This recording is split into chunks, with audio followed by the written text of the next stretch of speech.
Chai! Now wow, people wey supposed talk truth to power don't off mic. And if we talk, now 500,000 they go summer us, call them hate speech. But fear not, Mayegun don't come. He go torchlight every corner, nooks and cranny of all these bad people where they spoil our country.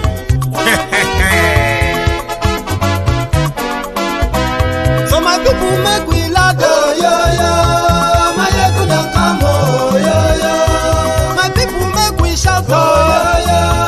Mayegun don't come, oh, yo, yo. Mayegun don't come, man of the masses, oh, yo, yo. Mayegun don't come, oh, yo, yo. Mayegun Diary political, oh, yo, yo. Mayegun don't come, oh, yo, yo. This one not the off in mind, oh, yo, yo. Mayegun don't come, oh, yo, yo. Can in the touchlight every corner, oh, yo, yo. Mayegun don't come, oh, yo, yo. Okay, some people be they holla say they want the power. Chai, them be promise us say we go get light and power. Nah. Them hustle sote they can't get the power. But now they know they do anything with the power. Sure. Every day, dollar just they get the higher power over naira. See them talk say make we off mind, but thank God say Mayegun don't come. So my people make you laugh, oh, yo, yo. Mayegun don't come, oh, yo, yo. My people make we shout, oh, yo, yo. Mayegun don't come, oh, yo, yo. Mayegun don't come, man of the masses, oh, yo, yo. Mayegun don't come, oh, yo, yo. Mayegun Diary political, oh, yo, yo. Mayegun don't come, oh, yo, yo. This one not they off in mind, oh, yo, yo. Mayegun don't come, oh, yo, yo. Person where they do evil, no one make person talk. Them say that Mayegun, that man too they talk. He too they talk. Say Mayegun Diary, he they hot like pepper. But every day then they take money in bulk. Woman picking, they the street they hawk. Still them talk say make we no talk. But thank God say Mayegun don't come.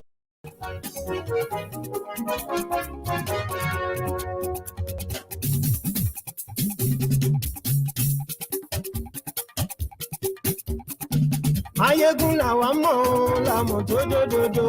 Mayegun Diary, Mayegun number one. Good evening to you, good morning to you, and good afternoon to you from wherever you are watching from. This is Mayegun live. Mayegun ti dé o, ọ̀rẹ́ ara yìí. Mayegun Diary, Mayegun number one. Lórí Facebook, lórí YouTube. Mayegun Diary, Mayegun number one. Gbogbo bó ṣe ń lọ ni Mayegun já wa sí. Mayegun Diary, Mayegun number one. Àṣírí ọ̀jẹ̀lú kì í kó níbẹ̀ o.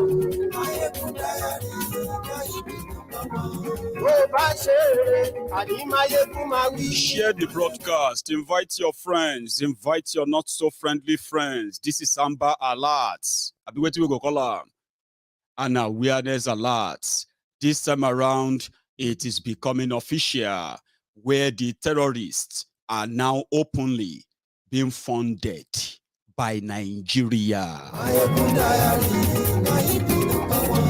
Ẹ farabalẹ̀ ṣe o, kẹ́gọ́rọ̀ lẹ́nu o. Mayegun Diary, Mayegun number one. Àní Mayegun làwa mọ̀ tó dòdòdò. Mayegun Diary, Mayegun number one.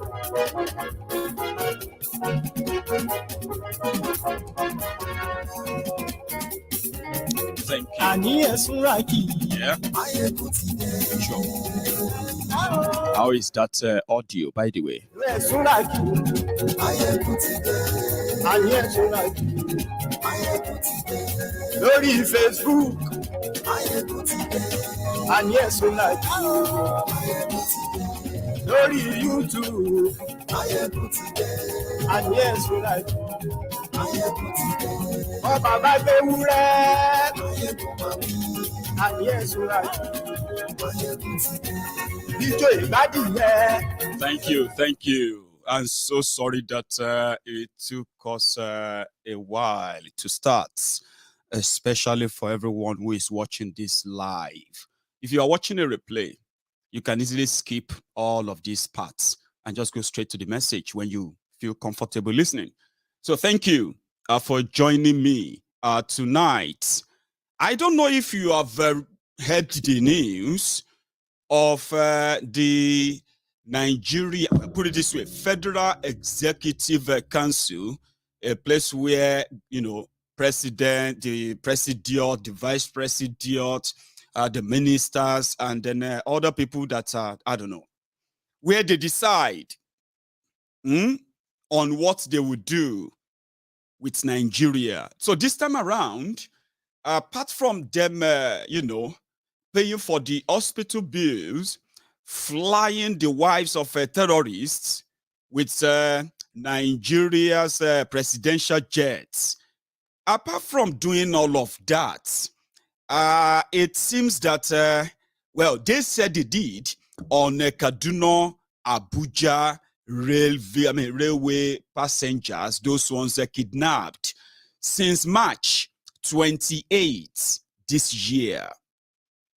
Well, it seems that they are doing more, and you should pay attention.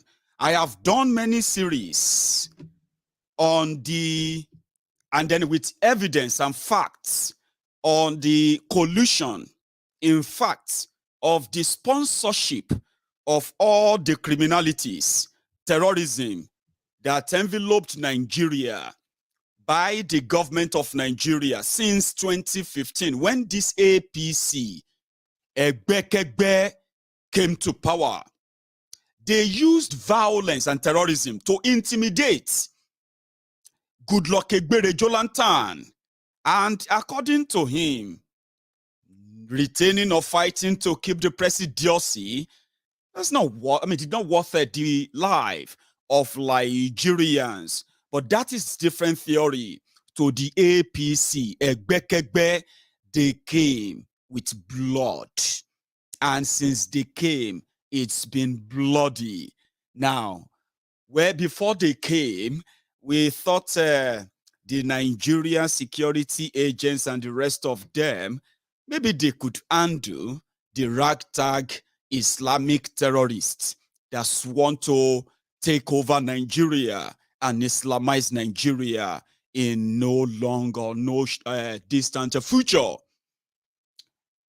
But when APC, Egbekegbe, came in, we now see the true meaning of a compromised security system, compromised government, and at the same time, a completely defeated country.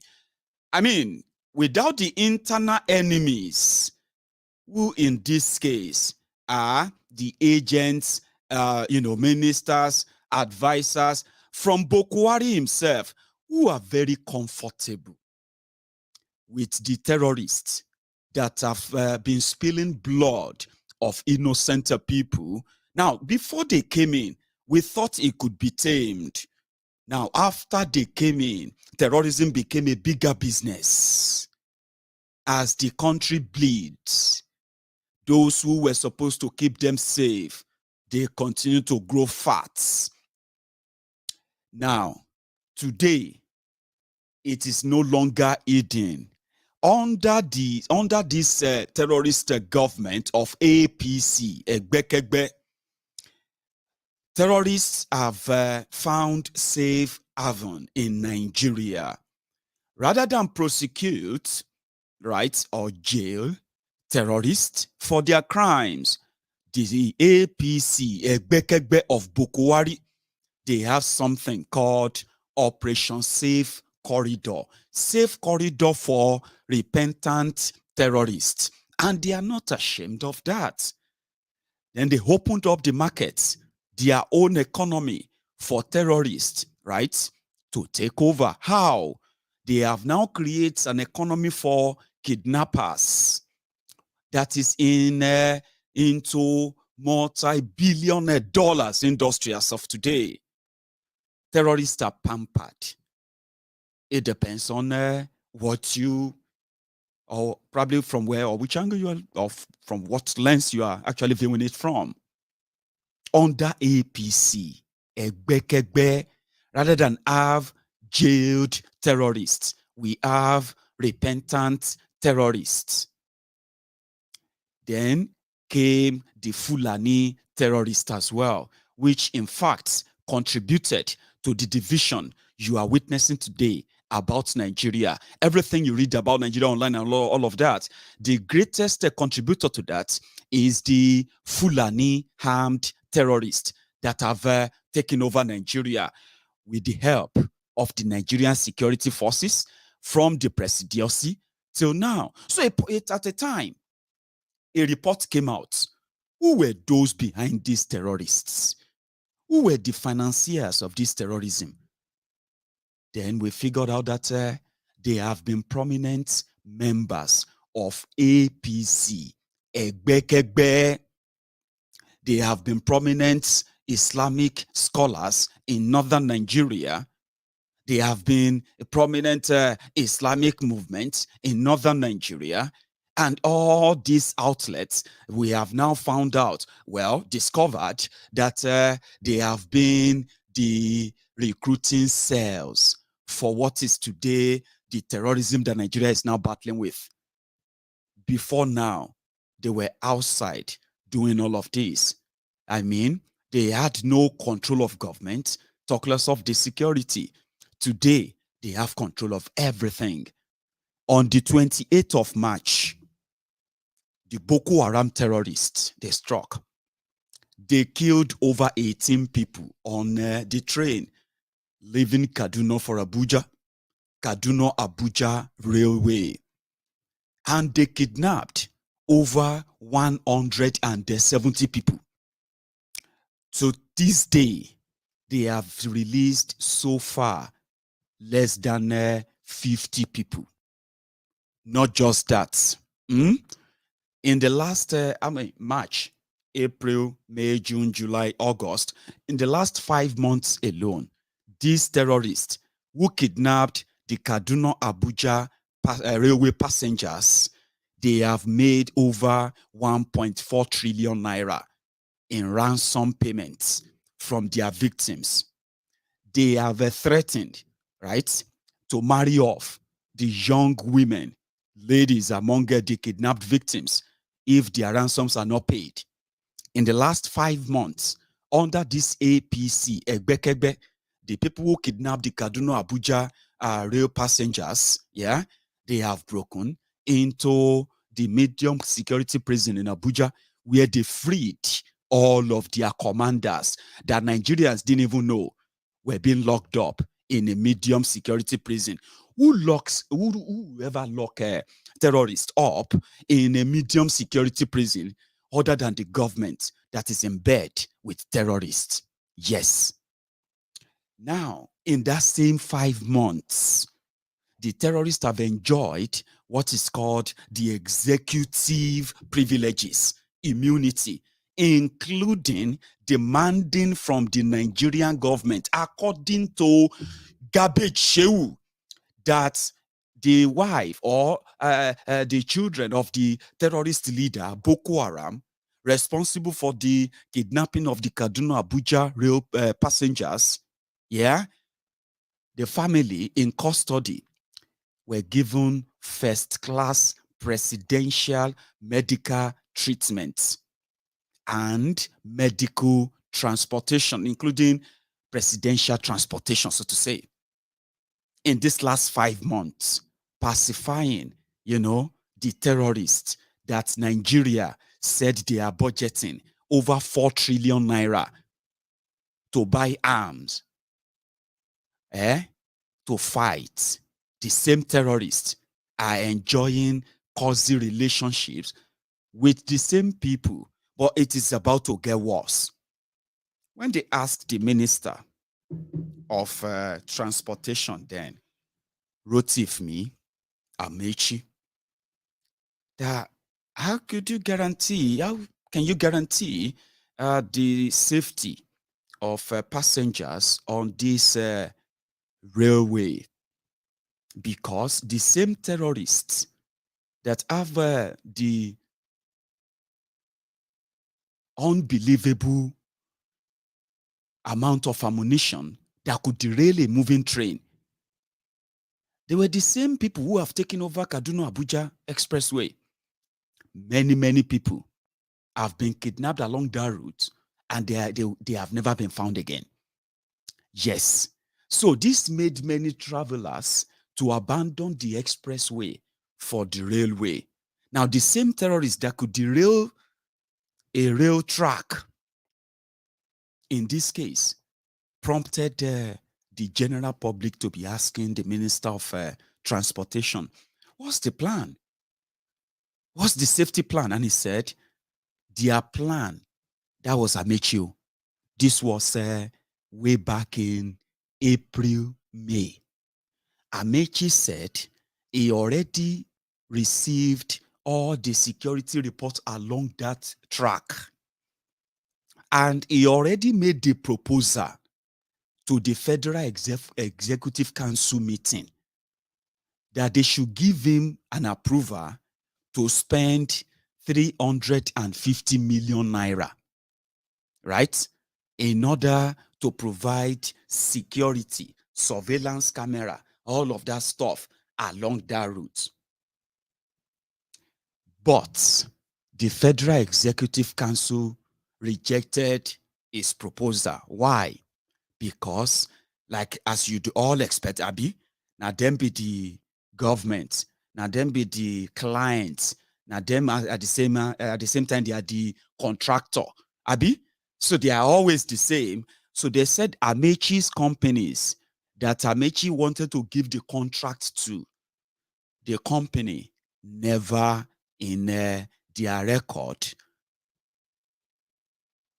operated any contract, so to say, or executed any contract that is close to 100 million naira. Therefore, they cannot give them a 350 million naira contract to provide security along that Kaduna-Abuja railway, right? This was in April. That was what Amechi said. And that was the reason why there is no surveillance, there's no security along the track. Even if there is any security, if they see camera, if camera capture terrorists killing people along the track, what would they do? What can they do? The same terrorists that will walk into a community, kidnap 300 people, children, kidnap 100 people, safely march them into the forest, and for months undetected. However, it seems like the owners of the terrorists, the financier of the terrorism, they don't want anything or anyone to poke nose into their fear. So they rejected it outrightly. But guess what? Just a few days ago, the government of Nigeria released a statement. This is where it is now interesting. According to them, the Federal Executive Council today approved a contract for the provision of security services to the Abuja Rail Mass Transit. That is Abuja Metro Phase 1. Now, they said Lot 3 and 1A at a total sum of 718,193,250 naira. Now, they said the Minister of the Federal Capital Territory, Malam Muhammad Musa Bello, made this known after the FED meeting held on Wednesday, the 24th of August, 2 days ago, at the Presidential Villa, Abuja. According to the minister, the contract was awarded to 2 security service providers, namely Messiahs Al-Hali Security Guards Limited, at the cost of 407 million. That's his own share. They say 2 security service providers, namely Messiahs Al-Hali Security Guards Limited, at the cost of 407,214,000 naira, covering a distance of 27,245 kilometers and comprising of 8 rail stations. Now, you may now ask, number one, if they tell you that Nigeria is a failed state at this point. In the hands of these terrorists, yeah, stop arguing with people, okay? No matter how much your hypocrisy of I love Nigeria and the rest of all those things that many of you professes, right? Listen to me. When they tell you Nigeria is a textbook definition of a failed country, a failed state. What is the definition of a failed state? A failed state is when in a country, the government, the authority, they have lost control of their people. They have lost control of their security. They have lost control of their own currency. They have lost control of their own economy. Now, at that point, what is left is just a waiting disaster. Every day, you are inching towards that by all this, right? Nigeria has a security force, or let me say the armed force, that has a sort of a sizable number of over 1 million personnel, right? In different categories. Now, at this point, the 173 borders, legal and illegal, that entered Nigeria, Nigeria have lost control of all of them, every one of them, right? Now, that is the land border, okay, which has now contributed to the influx of armed terrorists, which Nigeria cannot really account for or their location, except whenever they strike. But before these things got to this stage, we have already been told that all of this were meant to happen. In fact, if they lost 2015 elections. Now that they've won, the terrorists only the only compensation for the terrorists was set what? You can invade the everywhere. That makes it intentional, which in other words mean the Nigeria that has over 1 million personnel armed that could provide security along the borders. You have custom, you have the immigration, you have all of them armed enough to provide security in those borders. Abi, deliberately, they left them porous. Deliberately. Now, inside the country, you also have an amount of, armed personnel or trained personnel to discover crimes before they happen, right? But in this case, these agencies have also been compromised. In fact, the collusion of the government with the terrorists are no longer hidden. When you speak to the victims of this state-sponsored terrorism, when you speak to the eyewitnesses, the survivors of this terrorism in different parts of Nigeria, they will tell you same story. And the story is, whenever they were under attack, it is either for a deliberate reason, right? Communication network in those areas will cease, and for the period, for hours that this terrorism will be taking place, there will be no response from any security formation in any part of the areas where these attacks are being carried out.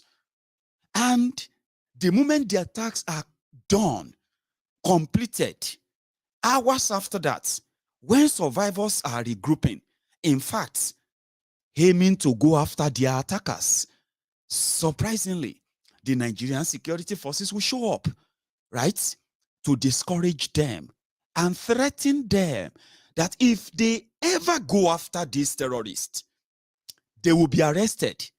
And many people have been picked up that way. Many young people, which in fact created further fear in different communities, which also contributed to the call for the immediate breakup of Nigeria. Why? Many ethnic nationalities from Nigeria have realized that in this current Nigeria, this APC, Egbekegbe's Nigeria, there is no future for you. And the doom that they have brought upon Nigeria, which they seem never to actually see as what it is, since it is intentional, everything is intentional, This has prompted many people to ask for either renegotiation of this contraption or a total breakup, to escape, because it is obvious Nigeria can no longer provide security for any of us, and Nigeria will not let us provide security for ourselves. Those who attempted them, they have been called non-state actors. Nnamdi Kanu was kidnapped from Kenya because he called for the self-defense among the Biafrans. Oloye Sunday Igboho has been exiled. An attempt was made on his life. 2 innocent people were killed, all because he also called for the Yorubas to stand up and defend themselves against these marauders. Because those who are meant to provide security for us by their own making, by their own intention, those who are in charge of your government, they have been compromised. They can no longer keep us safe. Military men are being slaughtered by these terrorists. That is to tell you how sad the situation has become. Now, we are being hunted for asking to defend ourselves. Now, in all of this, the business of ransom taking, kidnapping, killings continue to boom, as well as the threats coming from the same government of Boko Haram, continue to grow. So also is their confidence that as it is right now, they might have conquered us psychologically, because it doesn't make any sense, does it? This is the point. The security forces in Nigeria can no longer keep you safe. Even when they buy 100 jet to Kano Jet or to Kano Jetty, right? Even if they have to empty everything they lay their hands on in the name of providing security for you, if you are not seeing the complicity of these people in all of this, in fact, if many of you actually come to terms to see the treasonable act of everyone in APC, Egbekegbe today, right? I won't ask you to stone them as they did, tell you then that you can stone them if they fail. Don't stone them. You would have been carrying out a revolution that will indeed call for a citizen arrest of these criminals. This is a state-sponsored terrorism. The terrorists are in charge of Nigeria, and they are no longer hiding it. You have army, you have the military, rather, you have the military, you have the Air Force, you have the Navy, you have the immigration, you have the custom, you have the police, you have the DSS, you have the NIA, you have the DIA, you have all these foreign, all these different names that have now become toothless, that only bite you. They only bite you as Nigerians. And yet, they are awarding the contract of keeping you safe to terrorist sponsor. Here it is. Amechi proposed that he found those who could keep you safe, maybe helicopter guiding you, and they called them Al-Hali. That's the announcement of the government of Nigeria. The terrorists will have to keep you safe. Miyetti Allah are now involved in different security security meetings across Nigeria, offering to provide securities for all Nigerians in the hands of the invading terrorists. Now, your government made this announcement, right? Now, when they searched up for this company, it happened to be this company, Hali Security Guard. Hali Security Guard is an inactive company that just received 407 million to provide security for you in the hands of Boko Haram terrorists that are now everywhere in Nigeria, including Yoruba land. Look at this. An inactive company just won a contract of 400 million. Yeah? And do you know the owner of that company? Well, if you are familiar with names like, I'm coming, I think I found one earlier. Abdullahi Bala Lau. Abdullahi Bala Lau, that is the owner of that company. Do you know who Abdullahi Bala Lau is? He is one of the jihadist preachers from northern Nigeria who brought Boko Haram and continue to fund Boko Haram in Nigeria. Jibwis, they are called. Jamatul Izalatil Bida Waikamatil Suna. Just call them Izala movements. Shade the whole thing don't they make sense to you small? No. Okay. Bless I go need to take you through something. And that is, if you have forgotten, some things needed to be repeated continually so that you would understand what APC, Egbekegbe, represents and what many of you, although you will say you didn't sign up for this, but this is where APC, Egbekegbe, is taking you to. Do you remember this story? Conflicts for jihad. Do you? Maybe not. I would, one sec.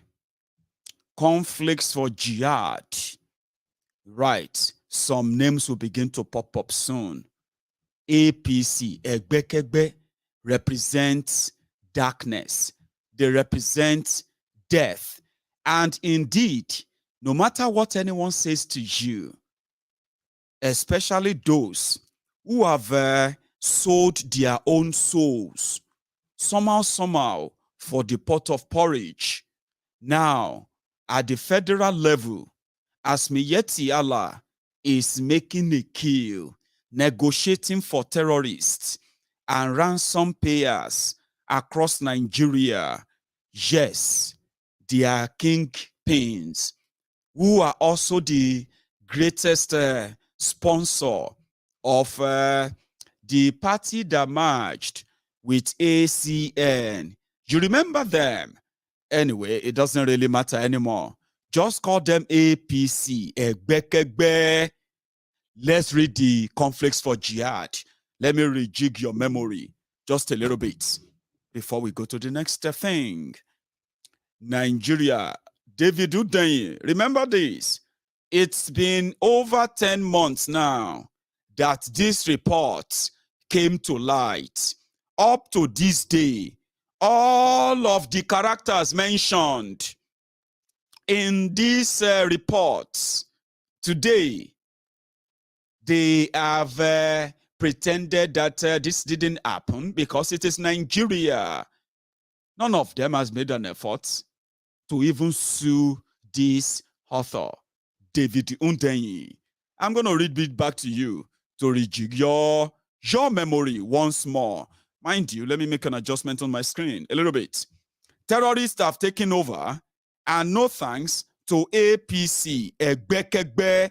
If you are rooting for them, you are rooting for something that you have no idea of until now. Maybe, here we go. Characters that are protecting terrorists in Nigeria are the offspring of those who indeed planted this terrorism that Nigeria is suffering from in the last 12 years, which have seen over 50,000 human beings slaughtered, and nobody has been prosecuted for their death. Today, their killers are being compensated, rewarded, and even hero-worshipped by the same terrorist governors of this northern Nigeria. Take a listen, Nigeria organized Islamic terrorism problem did not start in 2009. It's a lot more insidious than you think. Conflicts for jihad, the Boko Haram origin story. In May 2021, a 96-year-old businessman died in Rome, Italy. In his lifetime, Ahmed Idris Nasreddin might have amassed a personal fortune of close to $500 million. But the death of NASCO Group's multimillionaire founder barely made the news. At first glance, the only extraordinary thing about his life story was that it embodied the African entrepreneurship dream. Nasreddin was an Eritrean who moved to Jos in Nigeria's Plateau State and grew his father's small manufacturing business into a $460 million conglomerate involved in everything from breakfast cereal and confectionery to pharmaceuticals, real estate, and energy. After many years of growth and success, he eventually handed his sprawling business empire over to his son, Hatia Nasreddin, and retired at an old satisfied age. In an official statement released after Nasreddin's death in May, Plateau State Governor Simon Lalong said, in quote, NASCO has over the years remained a major employer of labor in Plateau and continues to contribute to the economic prosperity of the state and Nigeria at large through tax revenue and corporate social responsibility, of course. Well, that was the cover story. Anyway, in reality, as is so often the case in Nigeria, the gap between the facts and the information released to the public is so wide as to be scarcely believable. What on earth could this shrewd, respectable businessman, who looked like he could not hurt a fly, have done? To put him in the same article as a story about the world's deadliest terrorist organization, why would the brand he built, which to many Nigerians evokes memories of a beloved childhood breakfast staple, appear in the same sentence as Boko Haram? Right? To answer these questions, our story begins on another continent in 1955, some 8 years before his father would move to Nigeria and establish NASCO Group. A scholar from Zamfara again. You know what is Zamfara today, Abi? Well, a scholar from Zamfara. The year is 1955, and a 33-year-old Islamic scholar from Gumi in modern-day Zamfara State has made his way to Mecca for his first Hajj pilgrimage. Alongside him is a certain Hamadu Bello, who is the premier of northern Nigeria. During this trip, the scholar impresses both Hamadu Bello and the Saudi king, that's King Saud, with his Arabic translation skills. He rapidly makes a big impression on many locals and clerics in Mecca. These relationships will later become his most valuable assets, following the events that take place after this his subsequent return to Nigeria. Upon returning to Nigeria, he takes up positions teaching Arabic studies at Islamic schools in Kano and Kaduna. His style of teaching focuses on educating his students about the differences between Islamic religious doctrine and local customs. Based on his strict Sunni understanding of the Quran, he teaches his students to adopt a pure Islamic identity at the expense of practices that he considered bidder.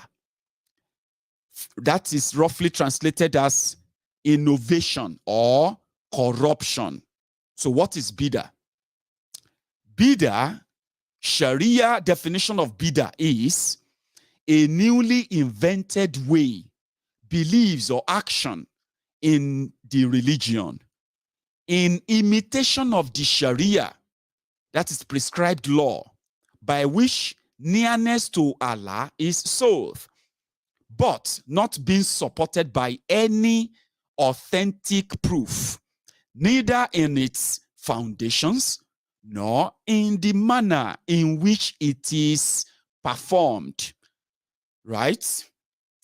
So, this preacher from Gumi in Zamfara State in 1955, after returning back to Nigeria, he also becomes the first Islamic scholar to translate the Quran from Arabic into Hausa, which puts him in a uniquely influential position comparable to that of Ajayi Crowther in 19th century southwestern Nigeria.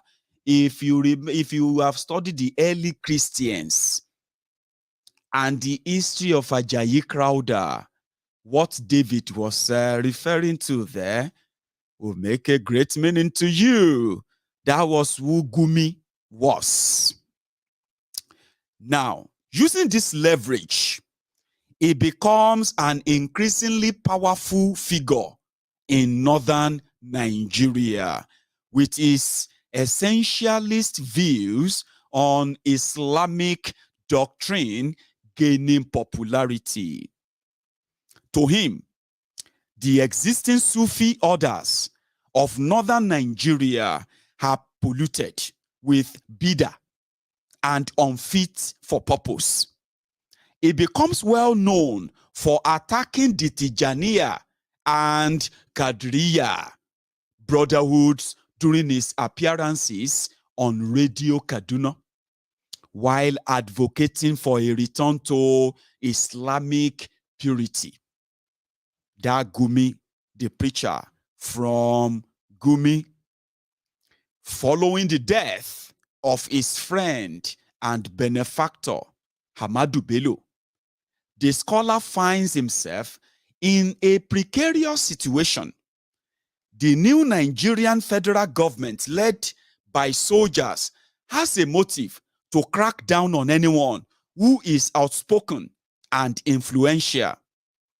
He may be a giant in northern Nigeria, but he is a giant with feet of clay. His solution is to seek financial, doctrinal, and political help from his friends in Mecca. The Saudis, as always, are ready to help. His Saudi backers are keen to use him to espouse the Saudi Arabia state's official interpretation of Islam, which is based on the work of 18th century Islamic scholar Muhammad ibn Abdul Wahhab.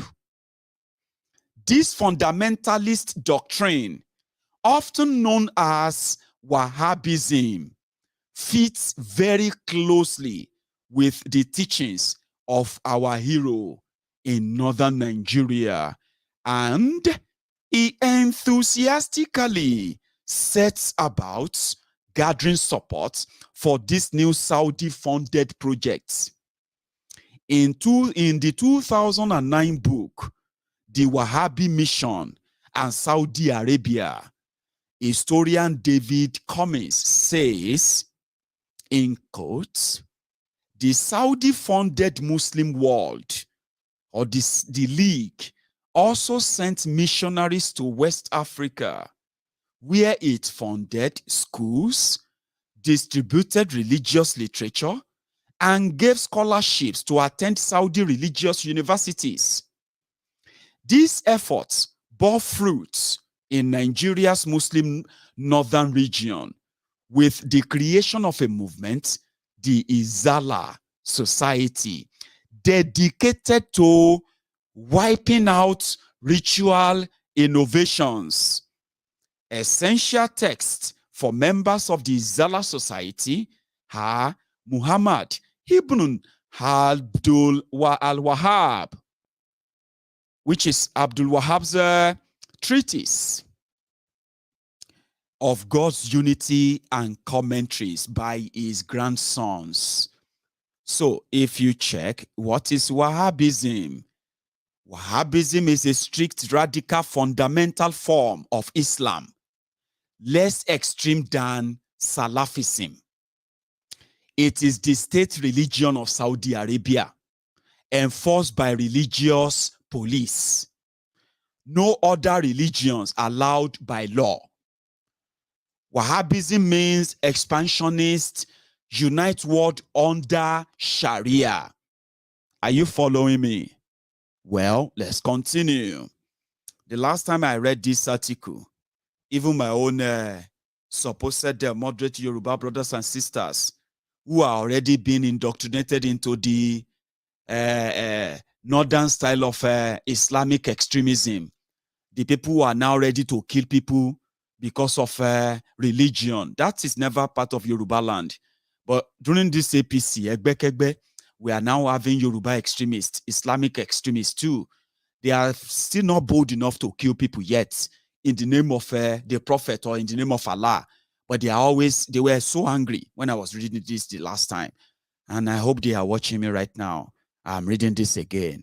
You cannot continue, right, to lead the people with lies that are leading them to sudden death, the trap that these criminals, these terrorists have brought upon us. So, reaching out to his erstwhile students across Kaduna and over the course of the 1970s, the scholar turned politician slowly builds a coalition of strategically aligned individuals who will someday become very powerful people in northern Nigeria. In 1978, one of his prominent students, Sheikh Ismaila Idris, takes charge of this increasingly powerful but somewhat unofficial movement and calls it Jamatul Izalatil Bidawal Ikamatul Suna, Society of Removal of Innovation and Re-establishment of the Sunnah, also known as Jibwis. It doesn't make sense to you again. I mean, no make sense yet. Now that Jibwis collected over 400 million boldly with company that is completely inactive under the government of APC, Egbekegbe, that told you they are fighting terrorism. Ìwọ má dira o, okugbe nìyẹn. Kí ni mo sọ? Okugbe. So, based in Jos and known colloquially as the Izala movement, this organization will go on to become the most influential Islamic body in Nigeria over the next few decades. Its members will become some of Nigeria's most revered imams and clerics. Excuse me.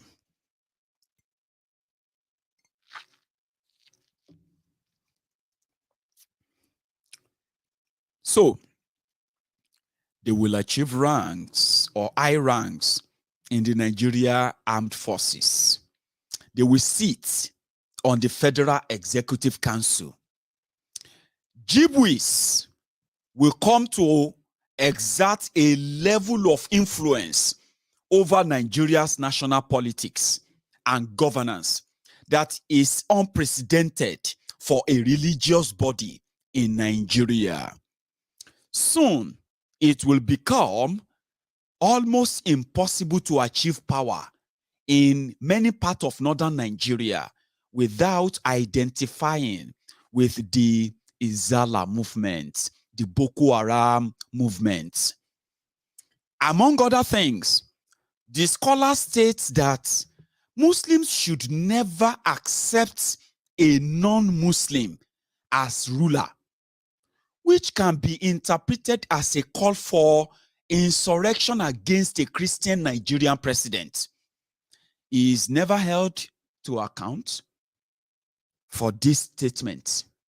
In any case, he no longer believes that writing books or teaching people about Islam will on their own lead to an Islamic renaissance in northern Nigeria. Now is all about partnership and politicking. He maintains his membership in northern Nigeria's legacy Islamic group, Jamaatul Nasir Islam, Group for the Victory of Islam, but he is unmistakably the beating heart of the new Izala movement. To all intents and purposes, this is the birth of modern Salafist Islam in Nigeria. Without firing a shot or winning an election, this Islamic scholar has become one of the most powerful men in northern Nigeria. His name, Abubakar Mahmoud Gumi. Can you see his face? So, you see this guy, this one, is the son of this one. Do you understand that now? This is Sheikh Osama bin Gumi's father, the one that birthed Izala Boko Haram movement that have their members who are now your major generals, colonels, captains, commanders, and then senators, lawmakers, governors, and on like that. They are now controlling everything Nigeria, including the Ministry of Communication, where they monitor your communications today. Now, the clerics, the Saudis, and what happened in Nigeria.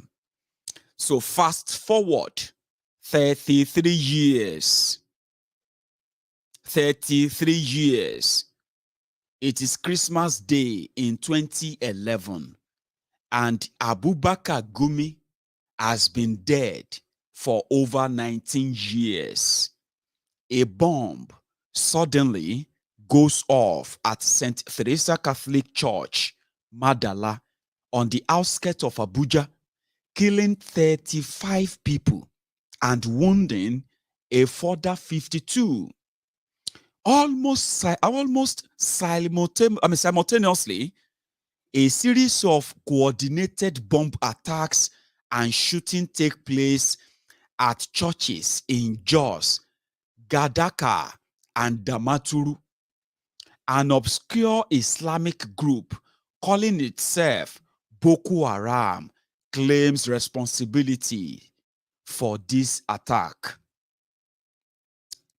During the trial of the main suspects, Kabiru Umar, aka Kabiru Shokoto, 2 years later, a masked witness claims that an Algerian Islamist group provided funding and support worth 40 million naira, $250,000 at the time, to carry out the attacks.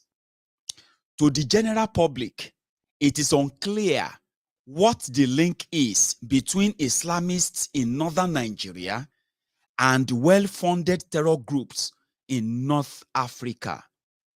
Emma Abamikalo. To those in the know, however, the incidents of December 25, 2011 are not only expected, but are likely to intensify and become more regular. This is because while the Nigerian public up to this point has been fed with what amounts to a tiny percentage of the actual story behind the Boko Haram group, This group has, in fact, been incubating and nurtured at the highest level of the theological, economic, and political spaces in northern Nigeria. Boko Haram in reality is so much bigger than Muhammad, Yusuf, and Abubakar Shekau that reducing it to those two men serves to miss the actual story spectacularly. To start to get some of the picture of what Boko Haram is and where it came from, let us retreat from 2011 to 2006 to read an excerpt from a letter written by the permanent representatives, put it this way, permanent representative of Nigeria to the United Nations, Aminu B. Wali, addressed to the chairman of the Counterterrorism Committee. This letter is available in full from the official repository for United Nations documents, written by the Nigerian government to the United Nations. It lays out the measures it has taken to fight terrorism in Nigeria. Take special note of the names mentioned in bold below.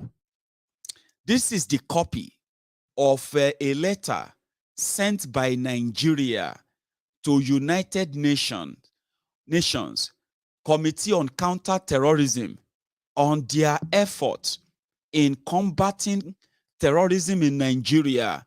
Now, I will read in part.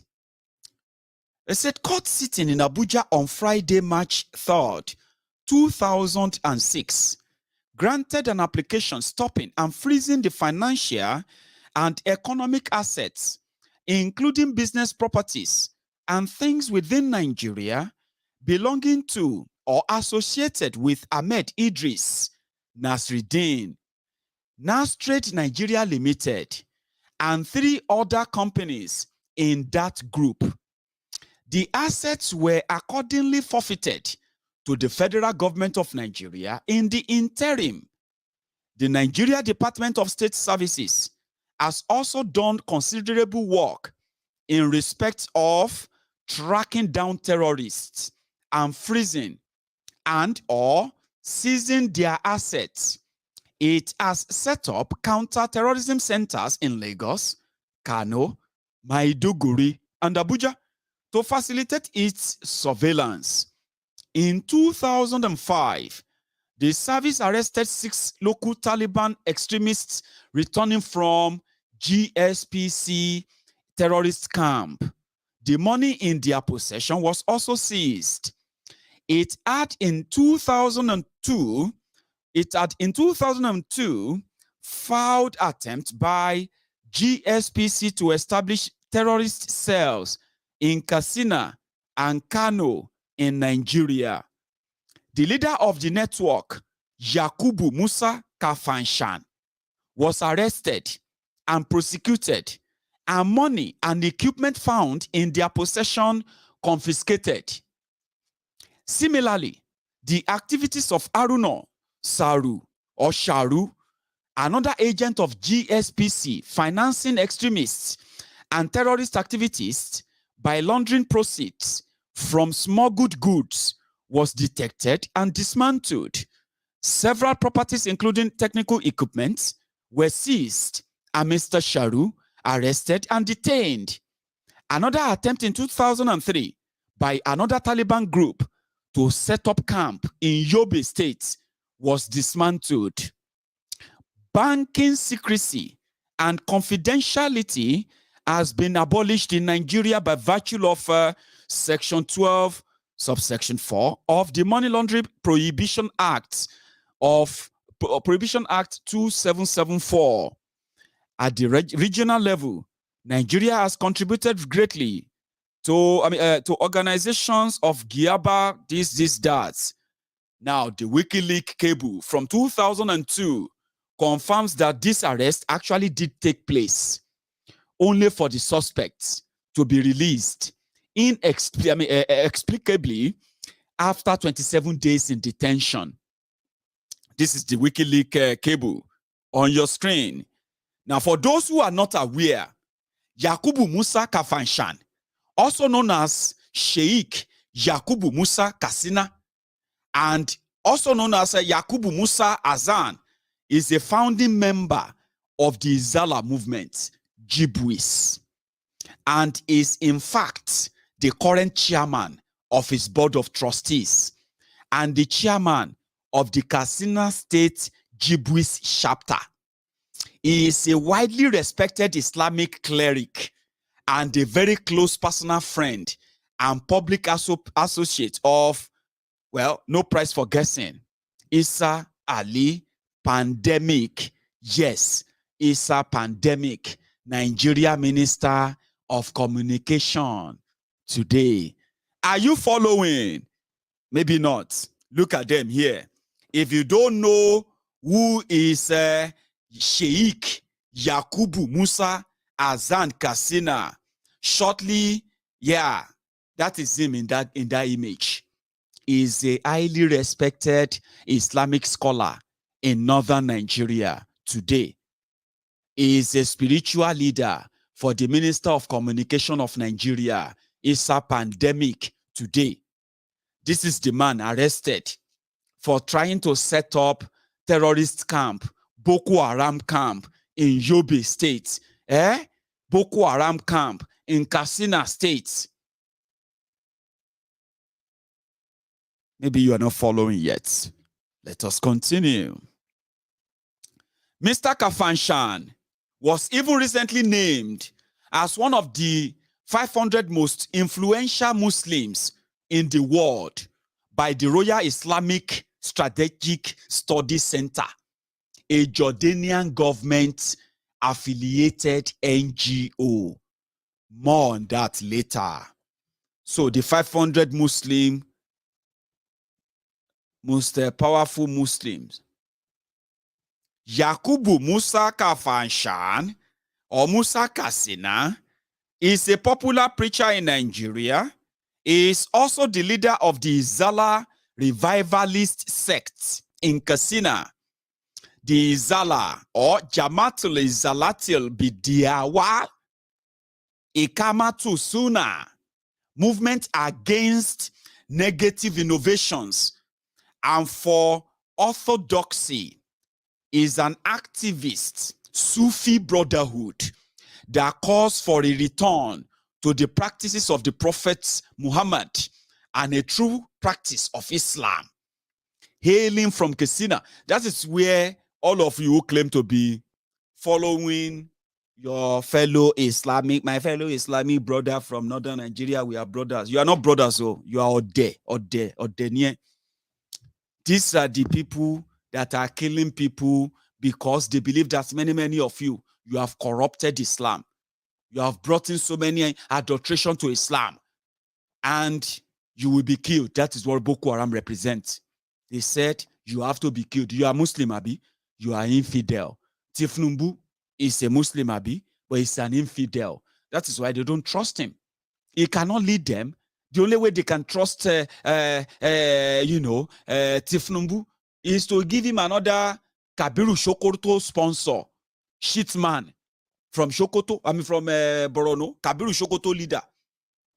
They don't trust you. You are just a foolish person that is following religious manipulation. They don't see you as an Islamic person. No. Trust me. But again, you don't have to believe me. Okay?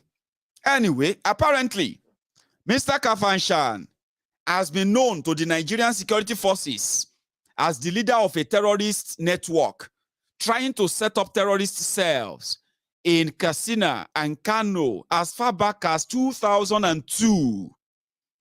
Keep that date in mind because it will become even more important as we unravel this further.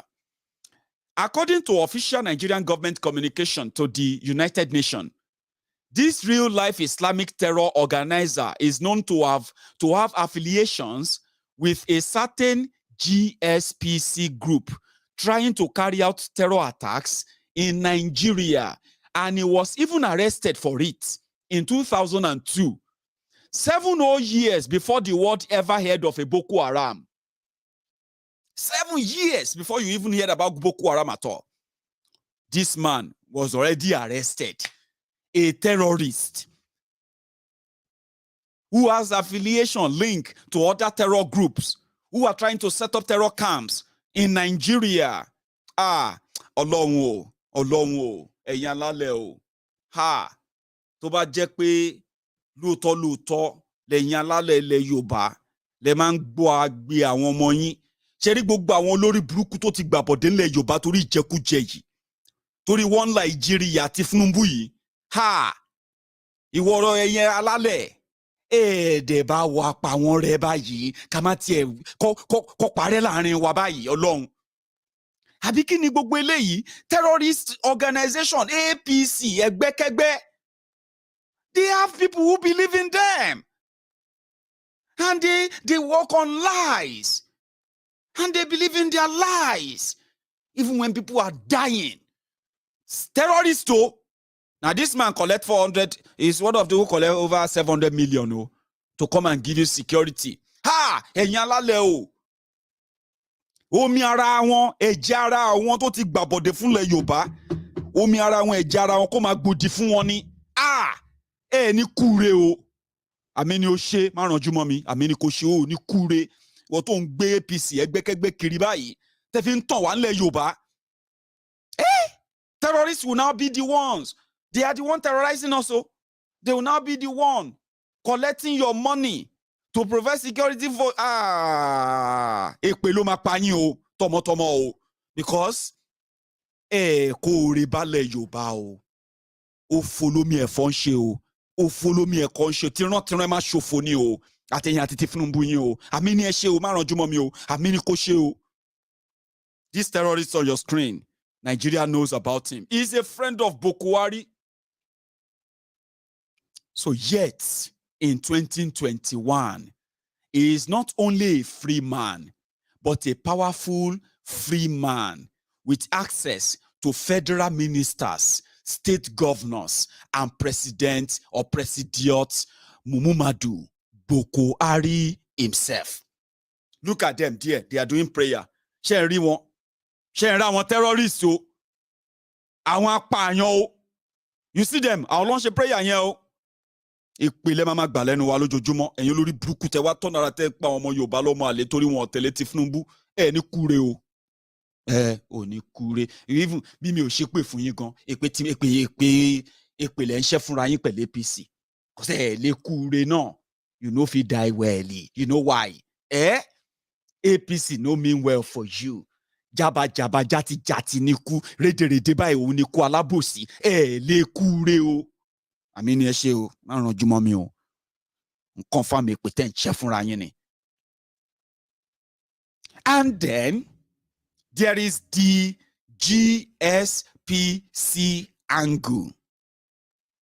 GSPC stands for Group Salafiste pour la Prédication et le Combat. I don't know if I pronounce that, but don't worry about me, okay? GSPC from Algeria stand for Group Salafiste pour la Prédication et le Combat.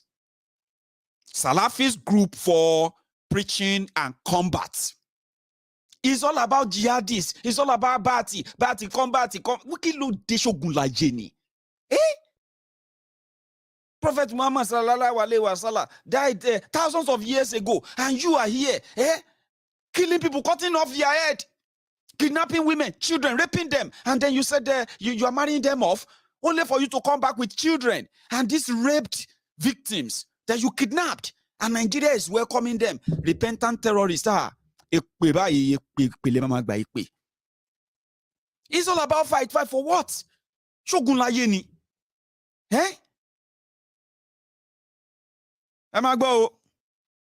A full primer on the origin of the group and what it stands for is available here according to this link.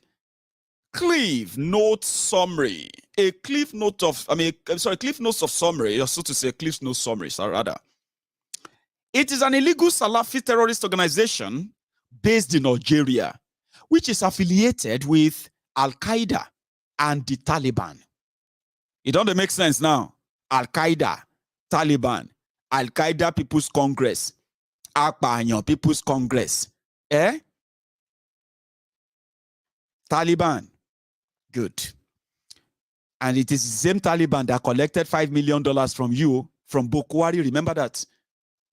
When Taliban, when they took over Afghanistan, did you know that Boko Haram ferried $5 million to them in support? Did you know that? You don't. Don't pretend you do. Anyway, it is a terrorist organization loyal to Taliban in Afghanistan. It specializes in providing training, funding, and support to Islamists and jihadi fighters around the world, using a vast global network of smugglers, money launderers, and rat lines. Which brings us to the second name in the above letter, except Alhaji Sharu Haruna, in the Nigerian government's own words, is a GSPC agent who funds the activities of people like Kabiru Shokoto by laundering proceeds from smuggled goods. He too was arrested and held on terror financing charges. Somehow, he too is not only a free man today, but a powerful one in his own right too. It will not surprise the reader to find out that Alhaji Haruna is also a ranking member of the Izala movement, according to this post. David dug up from Facebook accounts linked to the Kano State Izala chapter. Alhaji Haruna is the deputy president of the Kano State chapter of Jibwis, Yakubu Kafanshan. This indicted terror funder not only retains his position in Nigeria's most influential Muslim body, but is also a respected Islamic preacher with access to the who is who of northern politics and governance. Right? This is them, Jibwis. Even more interestingly, when David do some digging into Mr. Haruna, it discovers something potentially even more alarming. It will be recalled that in September 2021, Central Bank Governor Godwin Emefiole claimed that a significant portion of dollars bought by Bureau de Change, BDC operators in Nigeria, goes into illegal importation of arms. Speaking at the end of the monthly monetary policy committee meeting, Emefiole said, whether it's Boko Haram, kidnapping, and all sorts of nefarious activities, Bureau de Change take our country's dollar and sell to people to go and buy arms and ammunitions to come and hurt us. That's what people want us to continue to do. We cannot do that any longer. We can't. If you have any legal, legitimate business you want to conduct, please take your business to a bank. They will sell you Forex. I mean, a search of Nigeria's Corporate Affairs Commission database for the name Sharu Haruna turns up a plethora of companies registered under the Dandima name. Now, Dandima Bureau de Change Limited, Abuja. Dandima Global Investment Limited, Kano. Dandima Agricultural Development Limited, Abuja. Dandima Petroleum Limited, Abuja. Dandima Enterprises, Abuja. Dandima General Services, Abuja. All these phony companies set up by terrorists are all opened to what? To launder money from Nigeria to terrorists that will eventually get weapons to kill you in Nigeria. Lẹ́ẹ̀kan sí, Ọlọ́run ò ní fire fún yín o ẹ̀yin APC ẹgbẹ́kẹ́gbẹ́. If you are a Yoruba member of APC, ẹgbẹ́kẹ́gbẹ́ wò mí dáadáa ò ní kúre o. Torí pé normal, every of your step kò rore lórílẹ̀ Yorùbá ò ní kúre. Shami? A man identified by the Nigerian government to serve as a security threat for funding terror via money laundering was somehow allowed to own and operate a BDC, Bureau de Change, which, according to the central bank governor, could well have been doing precisely that. A central bank bank of Nigeria circular from October 2020 confirms that at least as recently as last year, Haruna Sharu was allowed to run a BDC in Nigeria, potentially giving him access to the very funding infrastructure that he should not have under any circumstances. You see, then get businesses opened like that. And Nigeria money can enter them anytime they want under any disguise. A glance at one of the other Dandima business entities shows that even the email address used to register this entity, purportedly a petroleum company, terrorists get petroleum company. Are you now wondering why oil bunkering increased in Niger Delta? Are you wondering why Nigeria, that was losing over 50,000 barrels of crude oil every day in 2015, are now losing more than 800,000 barrels of crude oil every day? Are you wondering? Now terrorists, they run them for you. You be mumu, you they call other people mumu. Some of you don't know that now the terrorists, they run Nigeria for you. Now them, they run the whole thing for you. Just wait for it.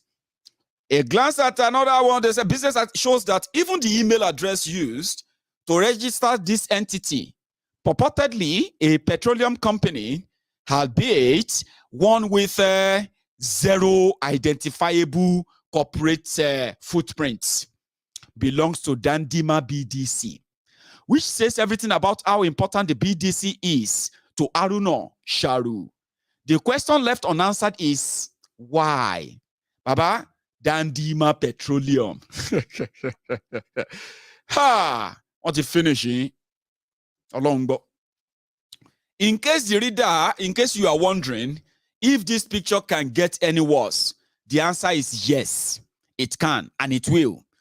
Take note of the name circled in red below. See registered address, this are the right? Zaradin Sharu Haruna. So who is Zaradin Sharu Haruna? Zaradin Sharu Haruna is Sharu Haruna's son.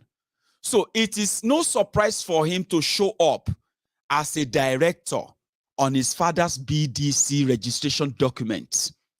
There is just one problem. Remember Emefiole saying that BDCs facilitate terror financing? Well, just a month before he made that comment, a circular was sent out to banks by the central bank with the names of 18 companies and individuals whose bank accounts were to be frozen with a PND, that is a post-no debit mandate. Very unusually, no reason was given for the instruction, and also unusually, on a list made up of corporate accounts, there was an account belonging to an individual. His name, hang on. Here, Zaradin Haruna Sharu of illegal foreign exchange trading, funding terrorism. Now, the story takes us back again a little bit. Conflicts for jihad, back to Eritrea. We now rejoin our Eritrean friend in the year 2006. The Nigeria Financial Intelligence Unit, NFIU, has recently been gazetted, and one of the first things its counterterrorism unit does is to freeze all assets linked to NASCO Group Nigeria Limited. Apparently, Mr. Nasruddin has been doing some creative accounting to hide the fact that he is moving money around the world to fund Islamist terror organizations. Or at least, that was what the Nigerian government itself wrote to the United Nations in the same letter. A WikiLeaks cable from 2002 hints at American hesitancy on the subject of freezing NASCO's Nigerian assets due to the economic implications for Plateau State and political implications in Nigeria. This is that WikiLeaks on your screen.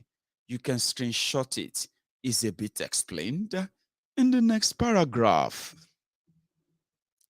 The real proof of Nasruddin's double life, however, comes from the US Treasury Department, which publishes a comprehensive account of how he launders and moves money around the world for terrorist entities. Want to hear the real kicker? Nasruddin has been funding and laundering money for none other than GSPC, the Algerian terrorist group, which Yakubu Kassina and Sharu Aruna are also involved with at the exact same time. Check that on your screen. From the Nigerian government to the Nigerian government security reports sent to United Nations. That's the copy on your screen though.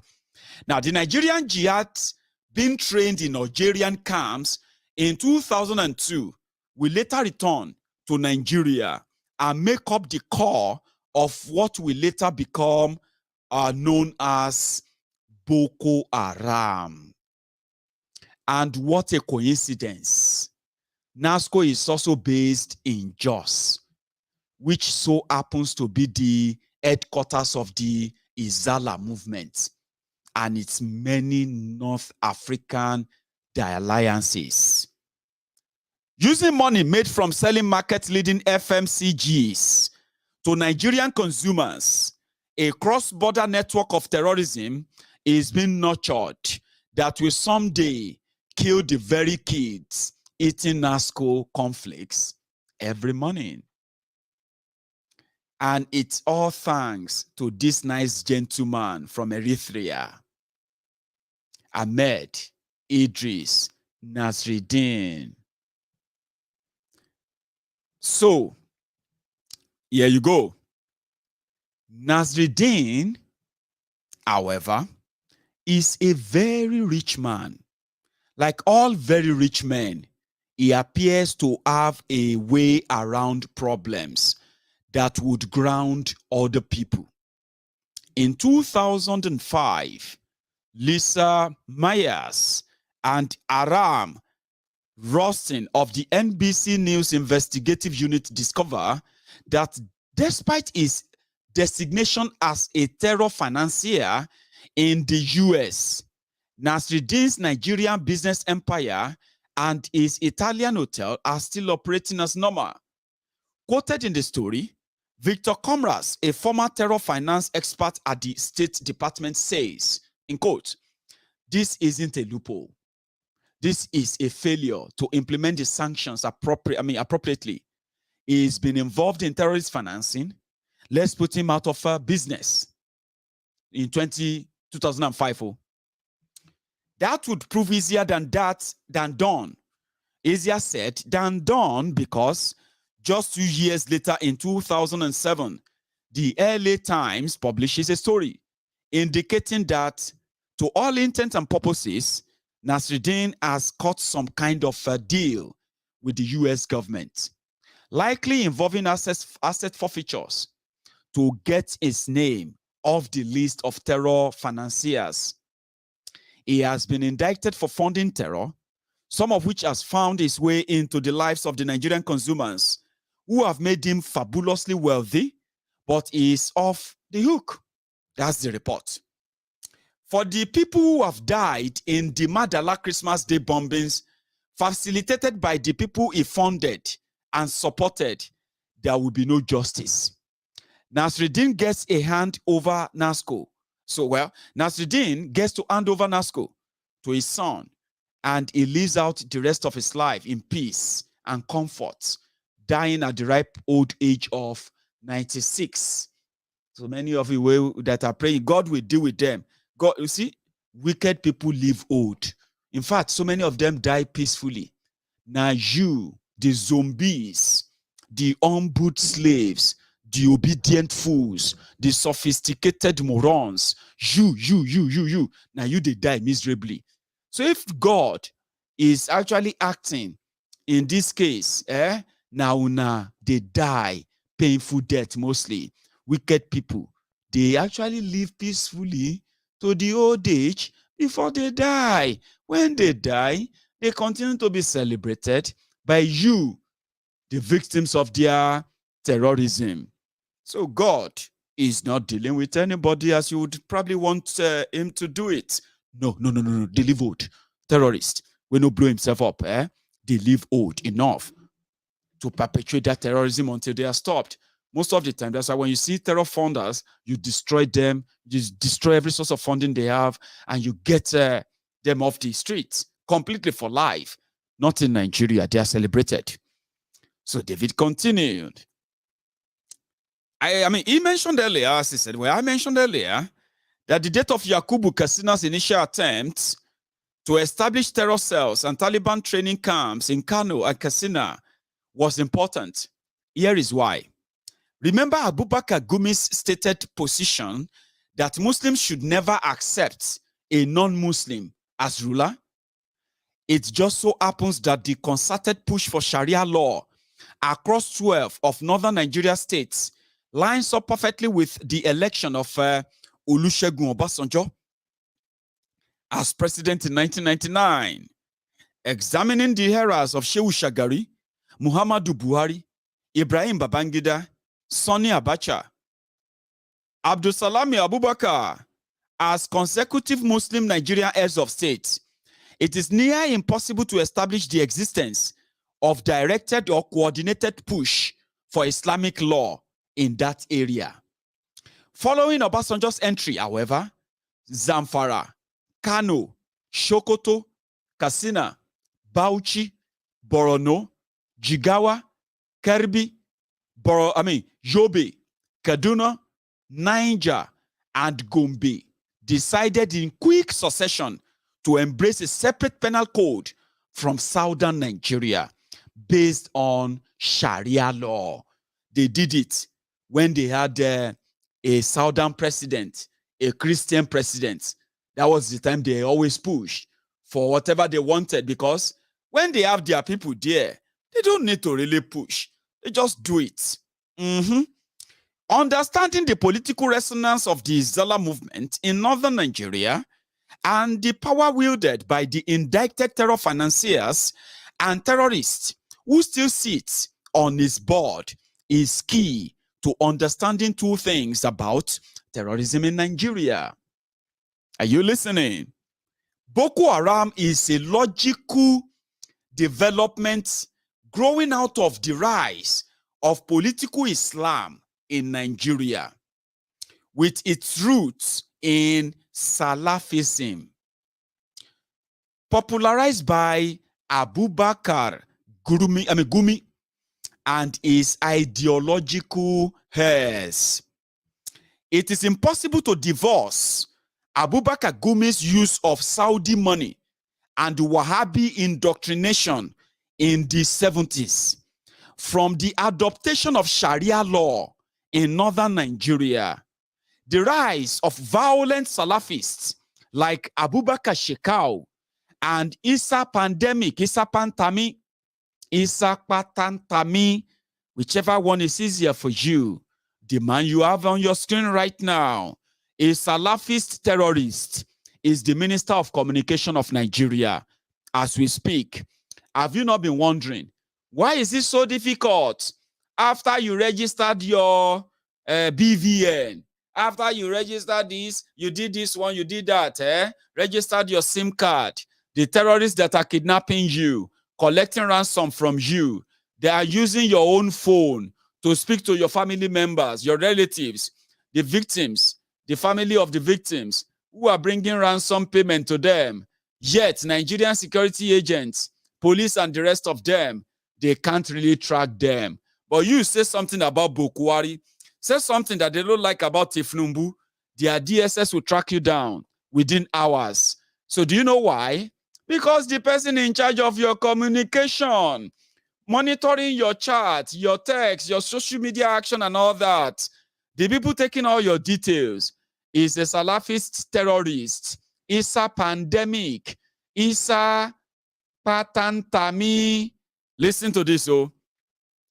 And then the eventual inevitable mass uprising against the Nigerian state that will take place in the north. You want to listen to Isa pandemic? Make us show you who is Isa pandemic. Listen to this. Haka mu a fahimtar muna roƙon Allah ya kai mu ran da hatta kuɗin da ke aljihu za su cire hoto a jiki. Don taswiri kwata-kwata ba ma bukatar sa duniya sai dai a darura.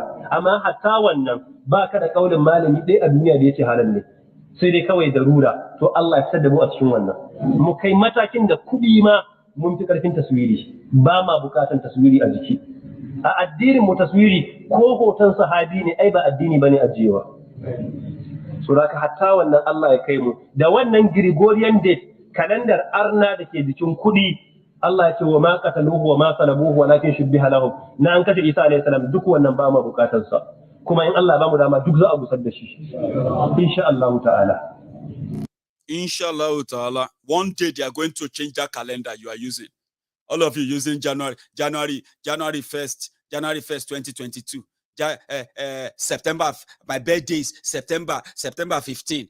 Oh, Benny, you are going to start using Hijra, Umrah, and all this calendar in Islam because it's a pandemic and co. They didn't have to shoot a gun. They've taken over Nigeria. Whatever they can do with Nigeria, now your body go tell. Now your body. That's what they told me. They said, Mayegun, don't worry. Body go tell everybody. As it be now, everybody they pretend that they're mad. They don't understand what is going on as it is.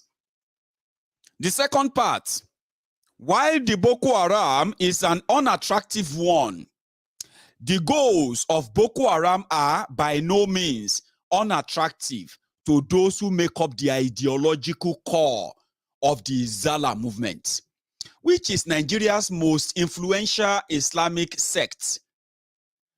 Aminu Daurawa, who famously praised the September 11 attacks on a 2001 sermon with a quote claiming that Allah is a suicide bomber, would later become the inaugural chair of Kano's Isba police. They said he is not, the way is mad. They said, no, he's no longer the chairman. That report is wrong. But was he? Or was he never part of you? Terrorists who said Allah is a suicide bomber, who sang a song about it when it was time for them to recruit police for Hisba, Islamic police in Kano. It was their commander. Anyway, with sympathizers and collaborators up to and including Boko Haram himself, the Zala sect has no incentive or reason to fundamentally rethink or change its ideology, which is directly and provably linked to Salafist terrorism. Listen again to Isa pandemic. What are the ideas of Isa pandemic? Your Nigerian Minister of Communication. Listen to this another one. Oh, pandemic. Manya-manyan tankunan yaƙi, jiragen sama, ana ƙoƙarin ajiye su akan boda, ana bukata a zo a yi dominating ƙasar, su yi imposing wanda suke so akan mulki. Don daman strategy ne na duk ƙasar kafirai tafi ƙarfi a duniya ya zama duk wata ƙasa sun ɗora wani wanda suke so akan mulki. Shi yasa muke ta addu'a Allah ya gaggawan gusar da musta 0-0. Allah ya kawo mana musulmi na ƙware mai jin tsoron Allah. Kun gane wa ake nufi ko mai bakin jabo. Manya-manyan tankunan yaƙi, jiragen sama, ana ƙoƙarin ajiye su akan boda, ana bukata a zo a yi dominating ƙasar, su yi imposing wanda suke so akan mulki. Don daman strategy ne na duk ƙasar kafirai tafi ƙarfi a duniya ya zama duk wata ƙasa sun ɗora wani wanda suke so akan mulki. Shi yasa muke ta addu'a Allah ya gaggawan gusar da musta 0-0. Allah ya kawo mana musulmi na ƙware mai jin tsoron Allah. Kun gane wa ake nufi ko mai bakin jaba? Na'am. That is the Nigeria's Minister of Communication. And terrorists take over. Olori Bruku àwọn ọmọ APC yẹn. They won't do emotional blackmail. Mi fẹ́ sọ pé mọ́tò ló máa pa yín o, but tó bá yẹ pé mọ́tò náà ló máa pa yín ni kí mọ́tò pa yín ni o. Kí ilé ayé ní peace o, honestly speaking. Terrorists to take over. That is the message. And you have no idea if you have, well, let's continue. As long as it's a pandemic, Mr. 00, a reference to an ideological pure Muslim with zero tolerance for bid'ah, that is, a hardline Salafist, retain his obvious and unapologetic sympathy for an organization with clear and ongoing links to the enemy he claims to be fighting against as Nigeria's president. The Izala movement has no incentive to reinvent itself. There is no way that the Nigeria presidiot is not aware of Yakubu Musa Azan Kassina's history as a known terrorist, as well as the Izala movement extremely problematic history and current composition, and yet, as recently as 2018, Presidiot Boko Haram was pictured in Asshole Rock, meeting with the Izala movement president Ibrahim Bala Lau. Shay, it makes sense now. Bala Lau, that's the guy that collected the company that collected over 400 million first part, another over 300 million second batch, over 700 million to provide security for all of you that are going to be boarding Kaduna Abuja Railway, the one that the terrorist Boko Haram kidnapped many of you. How many months ago? 5 months ago. The people who kidnap you are now coming to give you security. Are you mad, Leo? Are you mad, Nikao? So you see them here, them be friend of Boko Haram. You see the terrorists are in, they are there. You can scream today to tomorrow. See them, they decide when they want them, when they go, where they will activate those that will kill us, those that will kidnap us, and those that will take all our organs and what have you. They decide that all the time, and they have the resources to do that as well. They are with Boko Haram. See the face of Boko Haram in there. Hey? Preaching one Nigeria, one Nigeria, one Nigeria. Is one Nigeria for terrorists to come and lord over us? Religious fanatics? One Nigeria, one Nigeria. A Christian can never lead the Muslims. Now war, if they bring Abi, break it up to save life. We cannot do, we cannot do all this Sule, Kamilu, Kabiru, and all this one way the Yoruba land. We can undo them. Leave them for us. I've said that many times. But with the way Nigeria is going, you go soon see Kabiru way be saying you go see na Shakara they do before. Baba go just say, go just open as Allahu Akbar, Boga. You'll be wondering, which time all these people suicide bombers take over Yoruba land? That is their end goal. And today, they are pushing us to that side, especially all you Oluri Brukus calling people names because they won't follow you anymore. Because they know that APC, they carry them, they go where they don't know. You will only jekuje. You learn really be Emma continue like Benio, Motolo Mapanio, as in Itobati Moto Mapada no because Siamo. It is either I have, well, this is David now. Let's continue.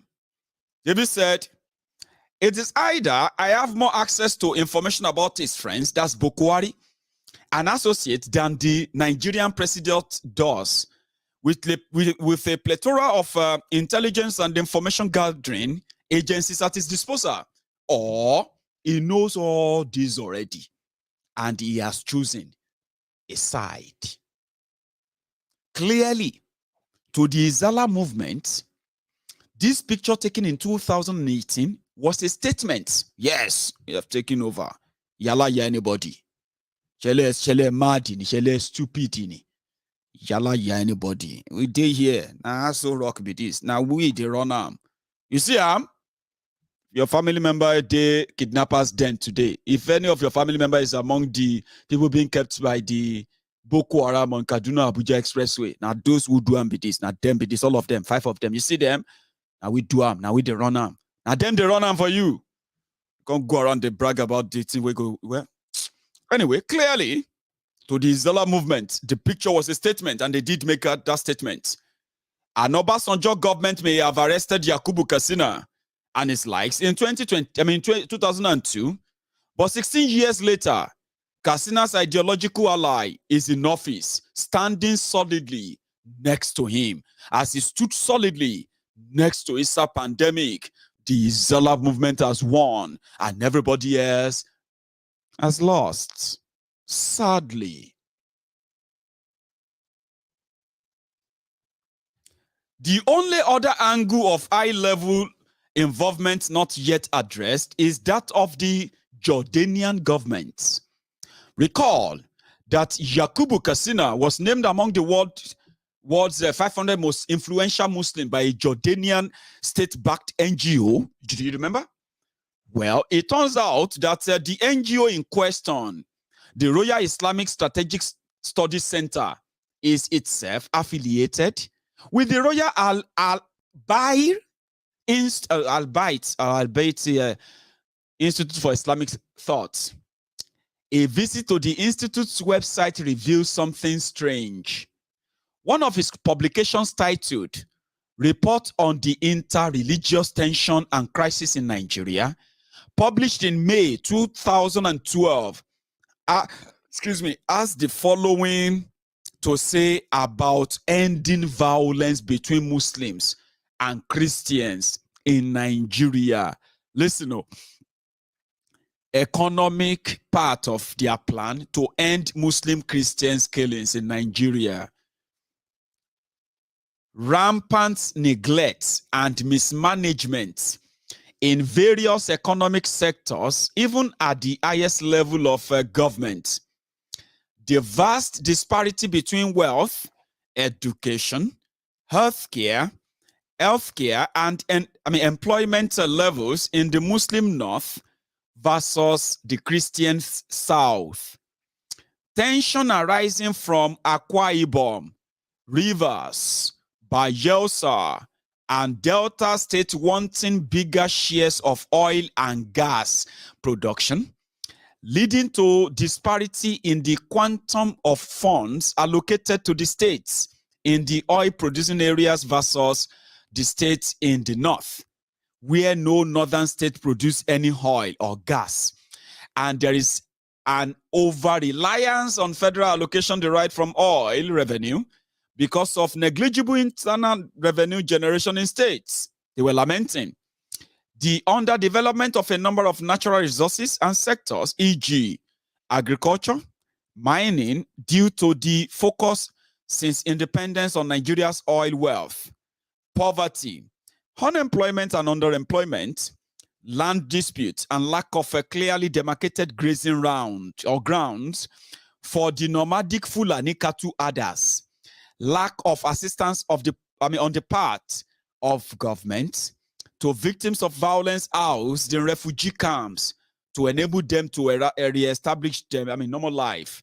They said these were the reasons causing Muslim-Christian fights in Nigeria. Lies. They declared jihad on all of us. They said we are infidel. We won't give up our land for their cows. And our way of serving God is completely wrong. If we don't change, they should cut off our head. Everything else now, excuses. There's no farmers, others clashes. Now jihadists, they kill us since 2012.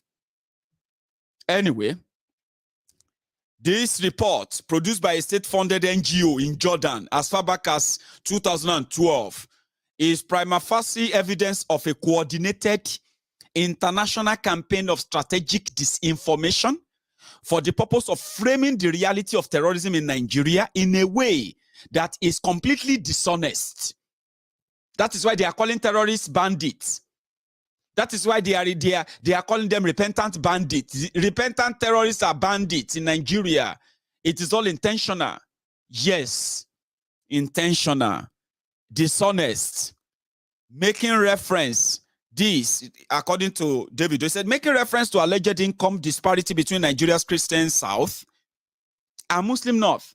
They are angry because of the Southern oil. They are angry because the Southern economy is so buoyant and booming. When they invested in recruiting their children, training them, to become useful for their future jihadi war. The southern Nigeria investing in education, infrastructure, as minimal as they were, yeah, they became envious of southern Nigeria.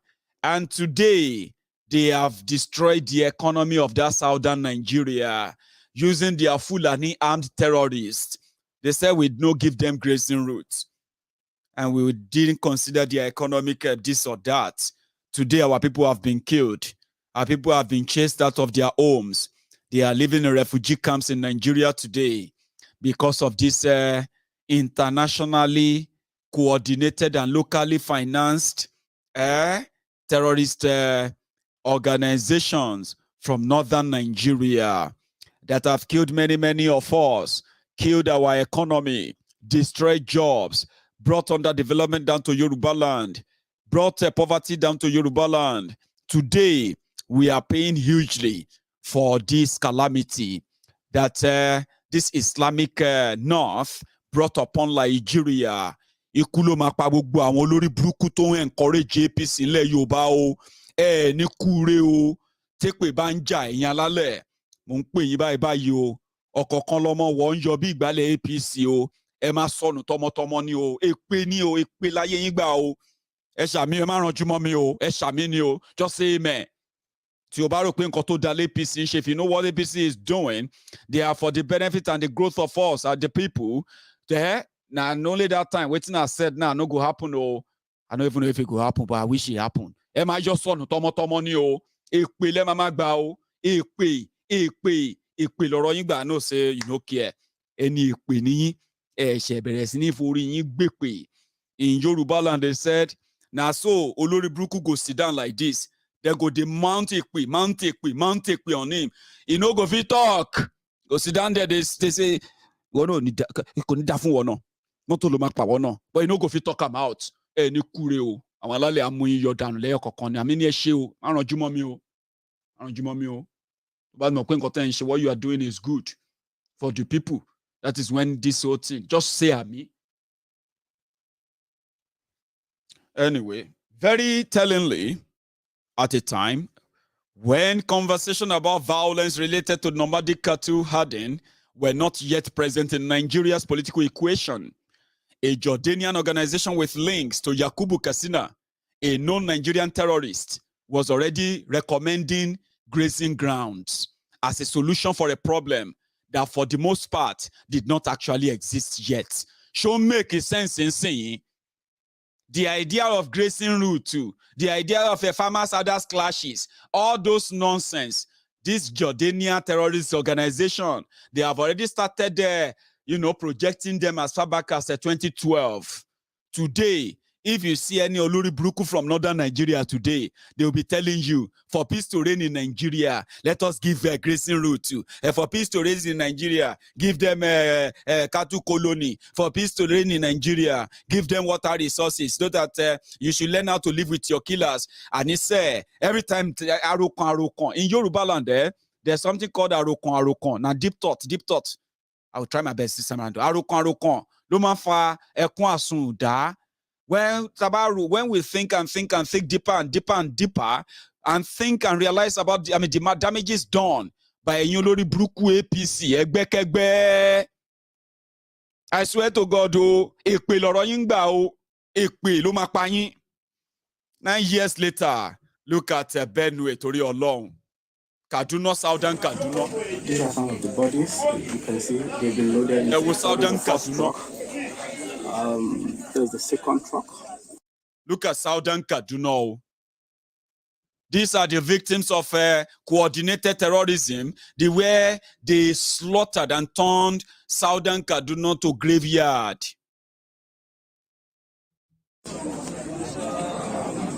The second truck. Human beings, oh.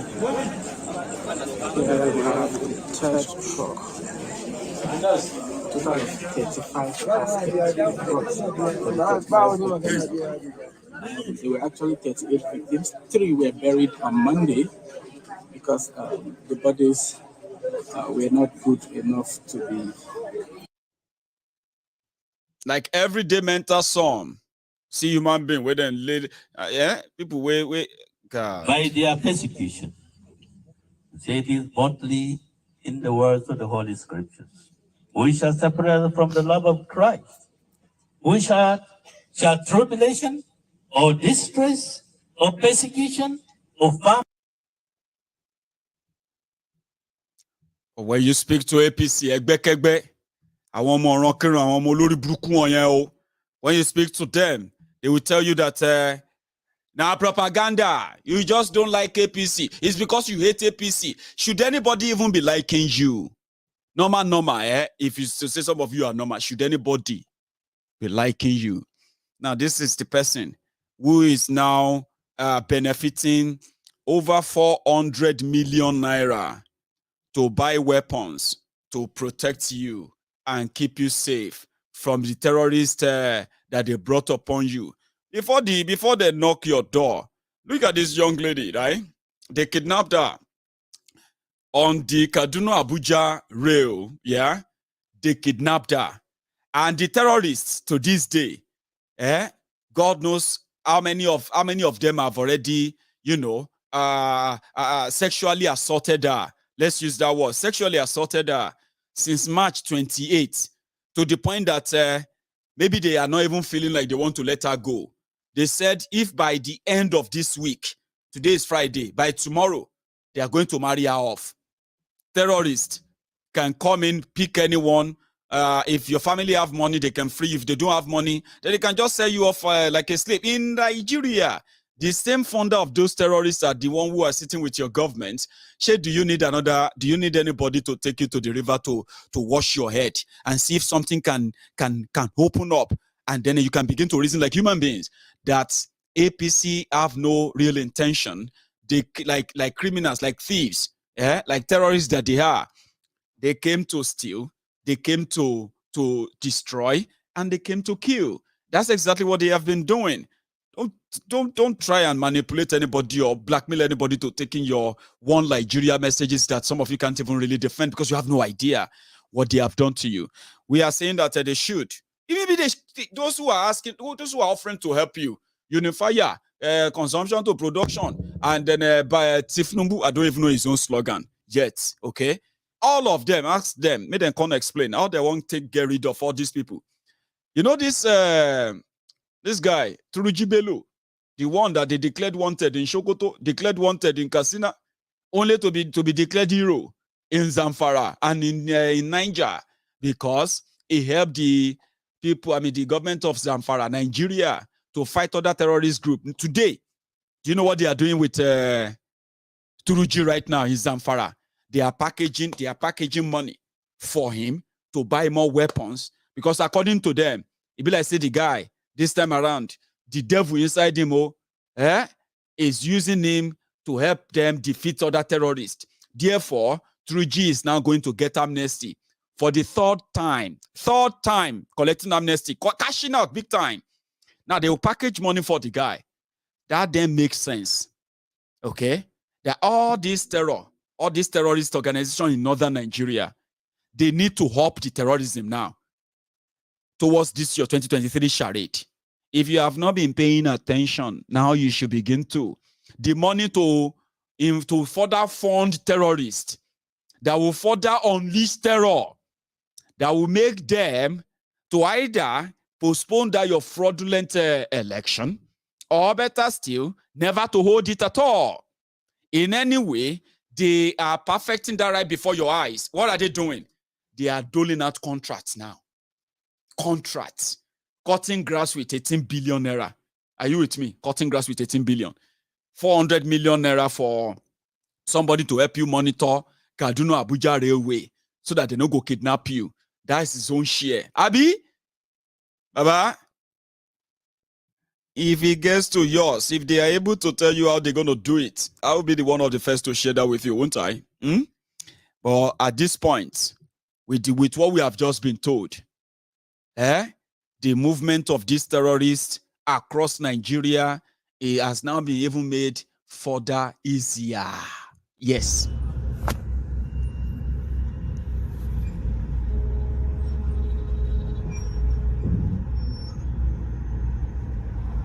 Today is 25th of August. Look at the way they are coming down from a truck that is bringing them from the north.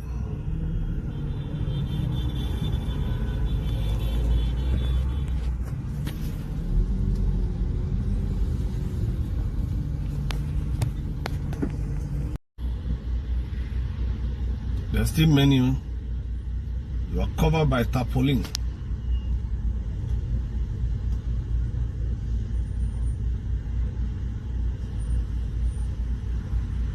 See them. See them.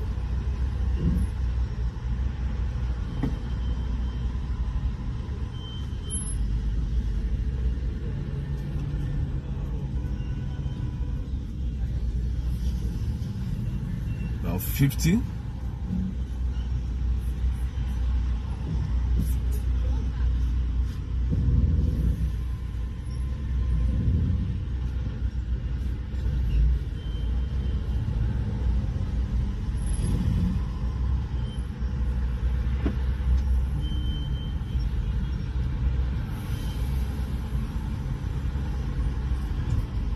See them.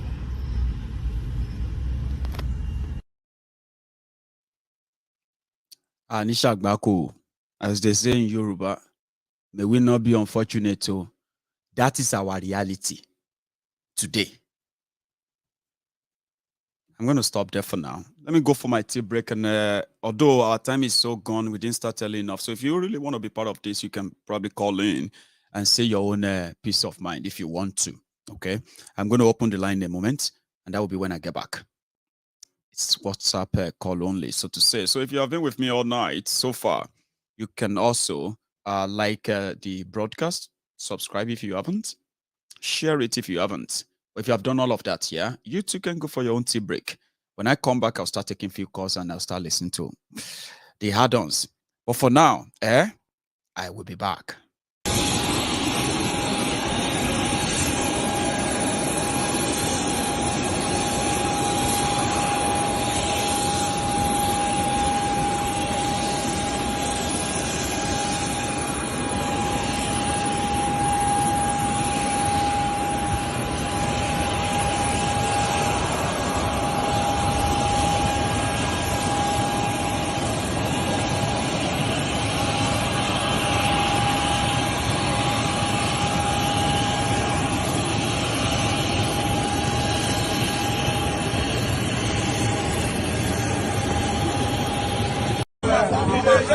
Baba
I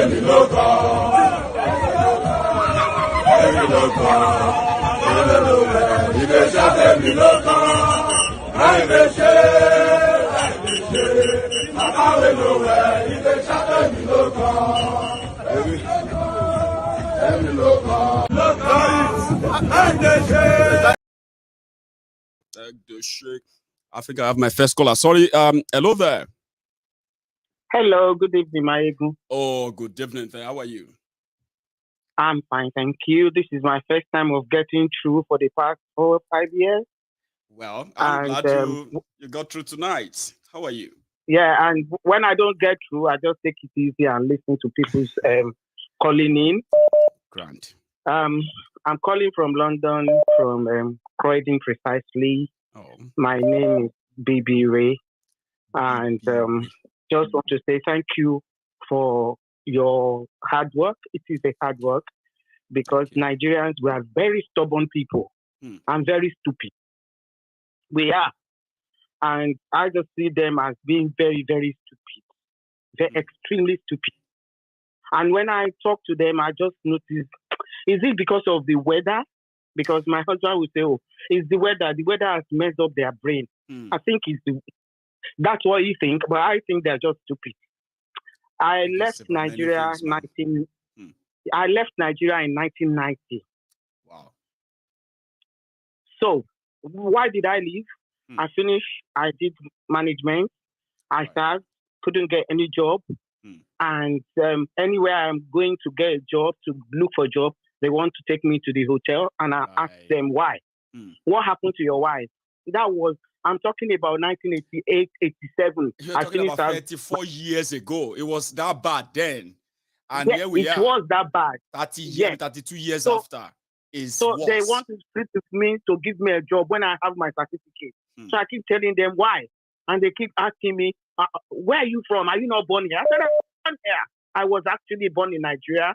I was born in New Guza in Kanji, but we live in Ibadan. So, and I grew up in Ibadan. I went to my school. I did everything. I have my certificate. Why would you speak with me to make why would you need to do that with me? But it was like, you knew you are a JJC. So all my friends were getting. They have turned the whole thing to hook up today. In fact, if you will barely see any lady today with what they have done to education to the people in Nigeria today, that you barely see any lady, right, that will frown face when they say you need to get hooked up to get along. Is that bad now? So all my friends were getting married, and my mom was telling me, I said, if I cannot get a job, how will my children get a job? That is me. As young as I was that time, my mind is telling me I cannot get a job. So if I have children, how are they going to get a job? So I told my mom, I said, I'm not staying in this country. And she was so surprised. She said, so what are you going to do? We don't have nobody. And that's the truth. We have nobody. Nobody knows us. There is nobody to help me to get visa. I don't even have a passport. A long story short, I traveled. I was able to get a Cairo visa, Egypt. I went to Egypt. That time, that was 1989. I got a visa of 300 naira from Egypt embassy, Egyptian embassy. And I traveled out of Nigeria with my visa to Cairo. According to people who are doing the link downtown, they said, oh, if you get to Cairo, you will get a plane to America, to England. So everybody was happy. When we got to Cairo, we realized it's not like that. There is no work permit. They put it in the visa. There is no work permit. So we got there. Anyway, from there, we will make our move. I'm one of those that came to this country without no visa. It took me 5 years to get to England. I went from Cairo to Turkey, from Turkey to Greece, from Greece to Italy, from Italy to London. And it is 5 good years. 5 good years. My mom was begging me. I said, I'm not having no children in Nigeria. I don't want my child to become a thief, a criminal. No. When I get to where I'm going, I will have my children. To God be the glory. I have all my children there. Oh, bless you, ma. I mean, it's sometimes, the future in the 90s that you are saying is a rare occurrence For someone to get so Yes. convinced that much that Yes. I'm a I was. graduate. I mean, I'm a Nigerian. Why should I suffer to get a job? Mm-hmm. Yes. And when I got here, I called my mom. I said, how many of your friends are still alive? She said, some of them have died, blah, blah, blah. My mom is still alive. I bought her a house, looked after her. She was coming to London, and she's so happy. And I said, do you know if I'm still in Nigeria, I would probably have killed myself, and you would have died of hunger? She said, yes. I said, yeah, I know. So it was a good decision. I made up my mind. It was very, very hard journey. It was a very hard journey for me, but I made it. And I'm so grateful to God. So when I'm seeing... we should be thankful to God, ma, because you see that journey you embarked upon that 32 years ago to 33 years ago, ma, somehow, you probably will feel, I don't know if you saw the young people 30 years later, some of them never born at the time, they will be embarking on the same journey for the same reason, even for the worst reason that made you live at the time. 32 years after. Yeah. So somebody who is in his own 20 years, is in his own 20s now, right? Somebody is telling them, Nigeria is going to be great. You need to be patient. It's going to work. That's what my told me. I said, this has been 30 years of their life. Before I was born. Before I was born, you've been saying things will get better. Yes. And it's not getting better. So, and me, my own problem was I couldn't get a job. So how would I have children in this country? For my family? Somebody will sleep with my child to give them a job. No, it's not going to happen. And I left, and to God be the glory. That's what I wanted to say. So everything worked out according to God's plan in my life. So I just want to let you know that I don't even know how much they would need to hear for them to know that it is that bad. It is very, very bad. But I don't think they know. That's my problem. Like your husband said that maybe it's because of the weather.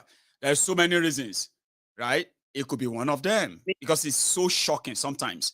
I mean, you see, if they pretend not to know, man, if they pretend not to know, if they pretend not to know, that's fine.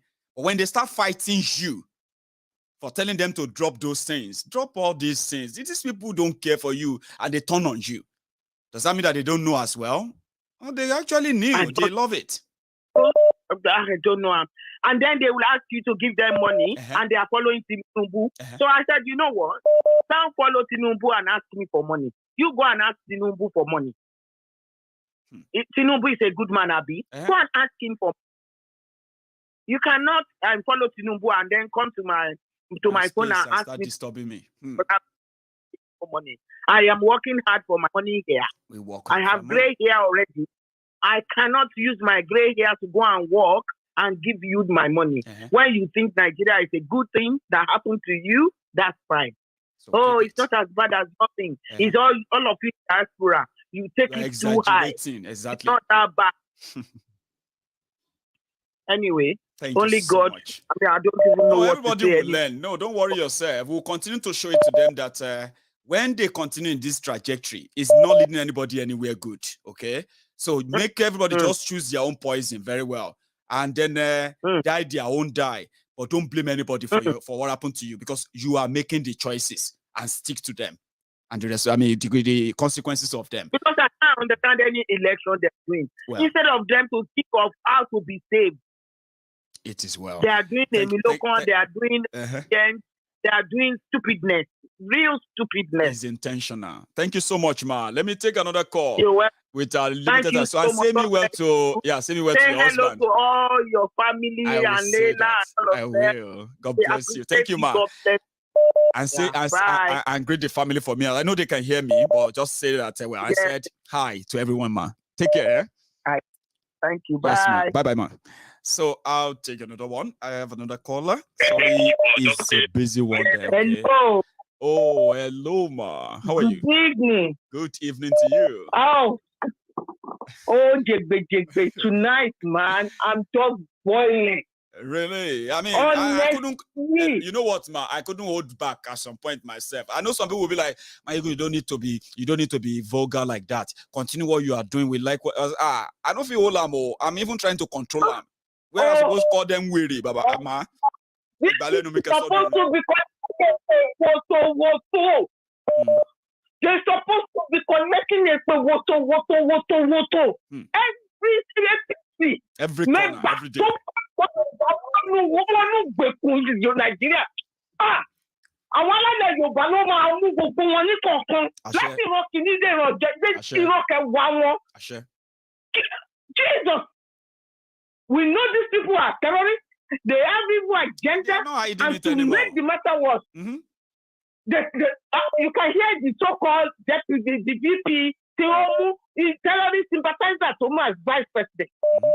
If that idiot was even so bold enough to say he will be in charge of the security. People they see the red flag, man. Now waiting they won't chop, no make them get sense most of the time. Seriously.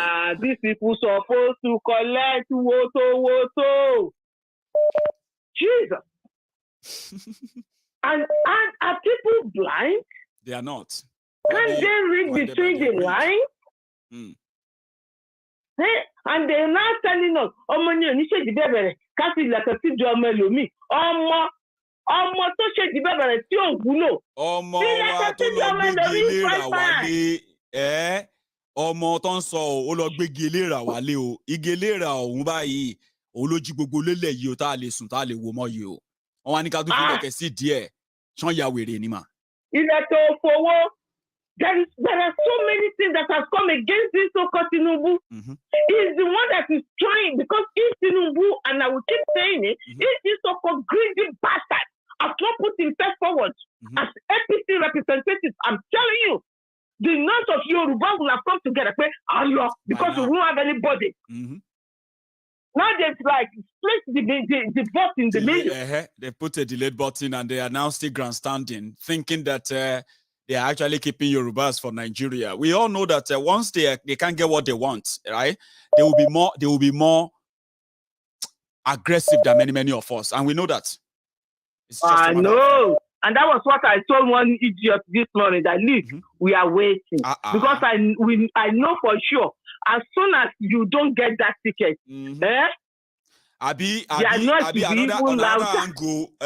another angle, now they got it. They rig everybody. They do all they want to do, Abi. Shetima can't get in. Can't they show them? Right? And they can't realize that Numbu is just... How would they deal with that? A lot of things that they are not considering, but nobody else go tell them what to do. But we can tell them the consequences of what they do. They have to know the consequences of what they do. They must know. Don't worry, they will still be calling for help on social media, and not to mention some of them will still come to Babiala. Social media pages. Let me allow you to continue. Thank you so much, I don't take it. Abi. Thank you, ma. I'll take another one again as well. Here we go. Hello there. Hello. Hello, sir. How are you? Ẹ̀kúṣẹ́ ọlọ́mọ ṣàgbàdà tó kò ní rẹ̀yìn. Àmín. Tẹ̀yìn náà. Mayegun, ṣe rí nígbà míì tí n bá jókòó báyìí, màá tẹ̀ máa wá ronú pé ṣé orí àwọn èèyàn yí ni? Ó possible. Kọ̀ọ̀kan wà tí ò right. Because pẹ̀lú gbogbo nǹkan tó ń ṣẹlẹ̀ yìí, ẹ̀yin náà rí n tó ń ṣẹlẹ̀. Ẹ̀dẹ̀ tó ń sọ̀pọ́tì bàbá wa ní èèyàn wa ní, máa wá wo pé ìwọ Ọlọ́run. Ẹ jẹ́ wo pandemic yóò kọ́ àwọn èèyàn lọ́gbọ́n. Bẹ̀ẹ̀ kí ní kan lèmi tí wọ́n á wò pé nǹkan kan ni wọ́n rò pẹ̀lú igbákejì tán lọ fún Tinubu yìí. Ẹ rí i pé bí tá máa padà nọ́ọ̀kì wọn sí ni pé ṣèdí ńgbà tí kí wọ́n ti ń pè kú Jonathan ló take over. No, normal thing ni. Wọ́n ṣẹ̀ṣẹ̀ tún wá handover wa lé àwọn pípù yìí lọ́wọ́, wọ́n tún wá lo 8 years. Torí Tinubu kò lè lo 2 years nígbà tí wọ́n bá tẹ̀ jẹ́ kó wọlé. Bí Tinubu òkúkú Ọlọ́run, àwọn pípù yìí máa pa. Bí òkúkú pé àárẹ̀ tó ń ṣe, iṣẹ́ ìrònú ni ọkàn tó fẹ́ fa wa Yorùbá. Mo sọ fáwọn ọ̀rẹ́ mi táwọn ọjọ́ wa, ìlú ìbò mi lọ́wọ́ o. Wọ́n dẹ̀ tún ronú bí ẹni tó jẹ́ kórìí wọ́n ti dàrú pé kò síbi tá a fẹ́ ti Tinubu sí bàbá wa ní Tinubu, bàbá wa ní ẹ̀gbọ́n wa ní. ọmọ Yorùbá ni ṣùgbọ́n kó má fa àwa sínú gbogbo wàhálà yìí mọ́. ìgbèkùn tó wẹ̀ ò ní ká tó lè má sin bí mọ́ gan tó máa ó lè má sin láyé mọ́ gan láti ẹ̀ ti rí nǹkan tó ojú wa máa rí ọgọ́ ẹni tó jọmọdé tó ń tó ronú jinlẹ̀ ló ń tẹ̀lé ọ bàbá sà. Oh my God ó máa ń dùn mí ẹ máa bẹ́ẹ̀ tó lọ because ní bá ń kí n sọ̀rọ̀ jù a sọ tiwa ni èèyàn ti sá sọ síbẹ̀ ká kú síbẹ̀ sà bọ́ èyí tá a sọ yìí náà ó ti eyín ó ti wà on record torí ọjọ́ ọ̀la a rí tọ́ka sí o gbogbo wọn náà lájọ ń wúra wa gbogbo àwọn tájọ búra wa ní 2014 2015 ìtìjú ò lè jẹ́ kẹ́lómi dìde ń sì gbọ́n fẹ́ campaign fún Tinubu ẹ̀ ní believe ìtìjú so aṣojú wa gbogbo là ń wò lọ yìí. God bless you sir. Let me be another one. Now here we go. I'm going to give a quick sorry my caller, can you hang on for me for a minute? Just 1 minute. Sorry, 1 minute. Thank you. So I want to do a quick interpretation there of my last caller. Okay, he was kind of not happy that he said sometimes when he sits and thinks about the Nigeria issue, right?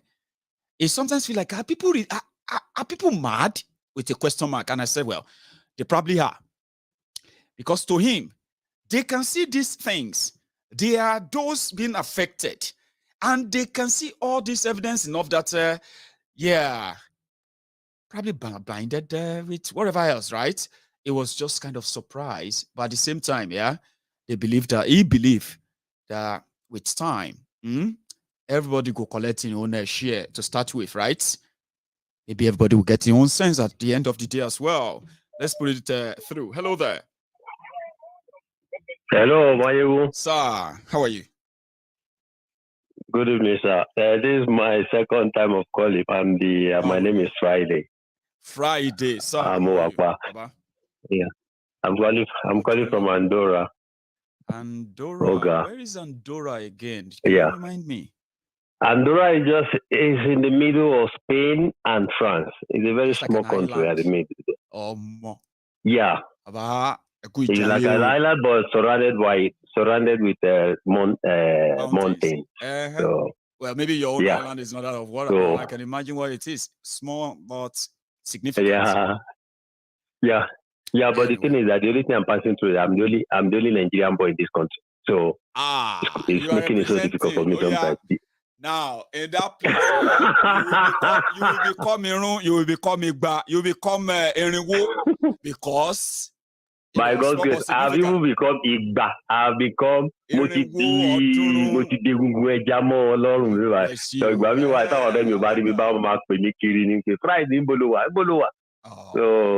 so Mayegun ẹmọ̀kan tó ṣẹlẹ̀ ní pé Yorùbá ni máa sọ kọ́rọ̀ mi bá lè dùn dáadáa. Ṣẹ́rí ọ̀rọ̀ Nàìjíríà tí ó ti tó stage kan pé tí bá wà pẹ̀lú àwọn ọ̀rẹ́ mi gbà mí máa ń sọ pé ṣé Nàìjíríà ò kì í ṣe hellfire ni, because bí Bible ṣe describe hellfire ó dà pé hellfire ni Nàìjíríà, because mo máa ń sọ fún ọ̀rẹ́ mi pé how come pé a máa dé ìlú òyìnbó tá a bá dé ìlú òyìnbó Europe àwọn máa gbàdúrà pé Olúwa ó ṣé o mo ti débi mo ti bọ́ o. ó wá dójú pé Mayegun mi ẹ̀wò iṣẹ́ tí máa ṣe ní Nàìjíríà the same job ni mo ń ṣe ní báyìí. I am living like a king. And the same job yẹn tí bá ṣe ní Nàìjíríà ẹrú ni mí is like kòtó ni. So wá dé stage kan máa sọ fún ọ̀rẹ́ mi níbí báyìí pé ṣé wọ́n ṣépè fún black country ni, ṣé wọ́n ṣe kò sẹ́ni tó lè trace history wa ni, ṣé wọ́n ṣépè fún wa ni. Bẹ́ẹ̀ mo wá sọ fún ní ìgbà tá a wà lẹ́nu iṣẹ́ mo sọ fún ọ̀rẹ́ mi pé ó kàn wò mí títí ó ní Friday torí Spanish la máa ń sọ Spanish la máa wọ́n ní Friday ¿qué pasa? Kí ló dé? Torí wọ́n mọ̀ pé ẹni kan tó jẹ́ pé ó máa ń rẹ́rìn ni mi, mo máa ń ṣe fún ọ̀gán, mo máa ń ṣẹ̀fẹ̀ gan. I'm very active. So bọ̀bọ́ ẹ̀kọ́ wo mi látọ̀ kọ́kọ́ wọ́ ní Friday. Kí ló ṣe? Wọ́n á ní mò ń ro ní ayé wa ni àwa black people. Wọ́n á ní kí ni mò ń rò? Mo ní báwo la ṣe máa wá from tàbádé ìlú òyìnbó a máa sọ pé a máa gbà á ládùúrà pé Olúwa ó ṣe pé mo ti débi. Ṣé ọ̀run ni bí báyìí ni? Mo ní iṣẹ́ tí mò ń ṣe yìí tí bá ṣe di nǹkan tí àwọn èèyàn mọ̀ pé wọ́n miss ni pé ibi tọ́lọ́run kẹwàá dé tọ́lọ́run fún wa lọ́pọlọ dé as dúdú kò sílùú tá a dé kò sí dé tó ń sọ ń bẹ̀ a máa sáré kọ láàrin ọjọ́ mélòó kọ a ní láti lọ léwe o a lè sáré mọ́ wọlé pé bàbá ṣe wá mọ ènìyàn tó abes ní work fún wa abes ní progress wàá máa wò pé ibi tí mo ti ń sọ èdè ẹnu mi tí gbogbo èèyàn gbọ́ mi báyìí wọ́n dẹ̀ gbé development away from me torí pé mo jára Nàìjíríà ó sáàdó seriously tó bá jẹ́ nǹkan ta ní bàbá Mayegun ó sad kò sí nǹkan tí mi ti sọ fún mo lọ́rẹ̀ẹ́ kan APC ni ó ti yẹ APC ni ìgbà tí mi wọ́n wà lé mo ń ṣe politics mi ò lè purọ́ fún yín mo mú wá yín pé èmi máa ń sòótọ́ wọ́n wá pè mí sẹ́yìn wọ́n sọ pé ọ̀gbẹ́ni tó bá fẹ́ di nǹkan ò lè sòótọ́ ní politics àti gba mo ti fi politics sílẹ̀ Mayegun mo wá sọ pé in serious wọn are you serious wọn nínú ò lè sòótọ́ politics àti gba mo ti fi politics sílẹ̀ pé no life mi ò go pẹ̀lú irọ́ so mo wá decide pé may I have to leave so ìgbà tí bọ̀bọ̀ yẹn ọ̀rẹ́ mi yẹn ó sì wà ní politics today ẹ mọ̀ kan tí máa ń sọ fún tó bá bèbè lówó lọ́ máa ń sọ pé mi ì lè fún ẹ lówó kó ṣe pé mi ní láti fún ẹ ọ̀ mi ì lè fún ẹ but tí bá ránṣẹ́ màá fún lówó màá sọ pé èyí tó bá ṣẹ́kù kó o lò fúnra ẹ̀ ó ti yẹ bọ́ mi ì lè fún ní owó but tó tún wá dé stage kan Mr. Mayegun ìgbà mi máa ń sunkún on my own personally pé amúdẹ̀ ní gẹ́fẹ̀ nǹkan òyìnbó ni àná fẹ́ bá mi lọ lé òun fẹ́ lọ Nàìjíríà òun fẹ́ lọ Nàìjíríà mo ní tó bá jẹ gbé kí ni mo fẹ́ wá sọ fún àwọn èèyàn ẹbí wọ́n ti jẹ. àwọn èèyàn tí lé ò mọ effect nǹkan tí ó ń ṣẹlẹ̀ ńlé yẹn lára wa tá a sì ń lé that's why man sọ pé ẹ máa exaggerate because wọ́n ti condition àwọn to get used to àwọn orú àwọn kan bẹ́ẹ̀ but àwa ò sí nínú frame yẹn mọ́ that frame of mind yẹn we are no longer there so before you go into such place. So exactly ṣe rí kan tí máa ń sọ fún yesterday I was talking to my younger brother mo wá sọ story fún ní bros kò ń ṣe pé kò rí bẹ́ẹ̀ yan kò lè tó yẹn mo ní nǹkan ẹ̀yin tẹ́ wà nù ẹ̀ lè rí ẹ̀ kí n rí ó kọ́ dàbí àwọn tó ń gbá bọ́ọ̀ ni ẹni tó wà lórí fíìdì orí nǹkan tó àwọn tó rí tó wà ń ta ló máa ń rí jù ṣọ́ra wa tó wà bí báyìí à ń rí nǹkan tẹ̀yìn ò rí ẹ̀ rí danger rárá so ó dẹ̀ máa ń sọ pé òótọ́ dẹ̀ lẹ́ sọ tí bá wá sọ fún pé okay ṣé lè yóò ṣẹlẹ̀ tí bá máa kà kan márùn-ún sílẹ̀ pé ṣé kò ṣẹlẹ̀ náà ni ó ṣẹlẹ̀ náà bọ̀ kò ṣe ní Lagos. Kò ń ṣe Lagos yìí now. Exactly. So Mr. Mayegun, to God be the glory pé I hook up to your program yìí ti là mí lójú ti là síbi pé kẹ́rí èmi gan tẹ́lẹ̀ Jésù mo ti jẹ́ ọ̀rọ̀ mi ti mo máa ń sọ fún àwọn pípé pé mi ń gbàdúrà mo máa ń dúpẹ́ lọ́wọ́ náà ni Olúwa ó ṣeun Olúwa ó ṣe àná Olúwa ó ṣe ọ̀la thank you ni máa ń sọ mi sọ pé ṣé mi máa ń sọ fún àbúrò mi sè ṣé mi máa gbàdúrà pé kọ́lọ́ mú náà wà ní iná máa wà ní 247. Take me to my glory I want to get to my glory Ọlọ́run gan máa bẹ̀rẹ̀ pé come Friday wetin be your glory again you are working in this place at ṣé ti fẹ́ di manager ni àbí nǹkan tó lọ́ọ́ máa bẹ̀rẹ̀ kọ́ nìyẹn. Exactly. Ṣé nígbà tí mo sọ fún Mr. Mayegun there will be no reason for. Kẹ́rí ẹjẹ́ sọ kí ni kan fún yín kẹ́rí ìgbà tí mo dé ìlú òyìnbó mo wá realize pé gbogbo life tí mo ti live 21 years mo ti dé ìlú òyìnbó àti mo wá 21 years mo wọ ìlú òyìnbó mo wá rí pé so aṣọ tẹ́ ẹ̀gbọ́n mi ló máa ń fún mi láṣọ ọgọ yìí tó bá lòkù ló máa fún mi ìgbà tí mo wá dé ìlú mo wá wò pé tí bá wọ ìtẹ́gbọ́n mi fún ẹ máa wò pé mo fine gan àṣé ìyà ni mo ń jẹ aṣọ mi báyìí mo wá sọ fún ọ̀rẹ́ mi pé Christmas time ló máa ra aṣọ fún wa but níbí báyìí you can go every weekend mo lè lọ ní Montero raṣọ mo wá sọ fún ọ̀rẹ́ mi pé men there are basic ibi báyìí mo ti wọ́n understand pé there are basic things of life they call it basic kò ń ṣe pé tó bá ti bẹ̀rẹ̀ sí ní problem basic ni wọ́n accessing them o ti poor nìyẹn something is wrong nìyẹn like once you begin to struggle to access them struggle to access electricity struggle to get access to your gas to clothes to food problem ti wà nìyẹn ó tún láwọn tó máa take care ní level yẹn when that happen to you. Exactly but I realized life in a different way they call things basic they just basic we're talking of life good road education hospital good health care these are basic tẹ́tẹ̀ nǹkan tó jẹ́ ó gbọ́dọ̀ ní ilé ayé ẹ̀ nìyẹn. normal. then tá bá wá fẹ́ ní èèyàn wá fẹ́ ní owó you want to be rich that now depend on what your intelligence is nǹkan tó ibi tó gbọ́ ẹ wá dé ibi kan kó tó kà school tó lẹ education ẹ ìyẹn ló máa wá determine if you are going to be one year that man is a fucking rich man kò ṣe basic things of life. Genius. Mayegun, look, thank you very much. You know, Baba. Thank you very much. I really appreciate your program. Me kì í sọ̀rọ̀ púpọ̀, mo kàn máa ń listen sí yín ni. I love listening, but me kì í fẹ́ máa sọ, mo kàn ní jẹ́ kí n máa try bóyá máa ti get tẹ̀lé ni. So yeah, me láì láti máa sọ̀rọ̀, but I always listen to you. Man listening. Thank you. So I appreciate you. I thank you very much, and I share your program. Andorra, next to Spain. Yeah. It's just between Spain and France. It's a very small country. Because Spain is kind of with all this island as well, but they are like water. So yeah. Thank you very much, Baba. I feel you. I feel you well. I swear. So thank you very much. God bless you. Jam ourselves on the street of Andorra. I'll be the second. Barcelona, so from here to Barcelona, just 3 hours drive. Yeah. I will come. I will find you. Tibate ya picture pẹ̀lú the future is bright then. I don't know. I mean, I can tell you that it's bright, but it is only brighter if we are all in oneness as we are doing right now. But apart from that, individually, privately, I mean, personally, we should thank God though. We are only more. Yeah, Baba, I was stubborn good. I was stubborn good. They prefer to die in that poverty than making a change. They prefer to die in that poverty. That is what they bond them. Because all in year 1 year, that poverty not be what you know. Thank you so much for your time. I should stop by. Have a good one, Baba. Nice one. So I will take another one. I've got another veteran on this call, and you might actually be my last caller tonight because of my time. Hello, sir. Yeah, what up, my brother? One name. The number. One name. How are you tonight, Osita?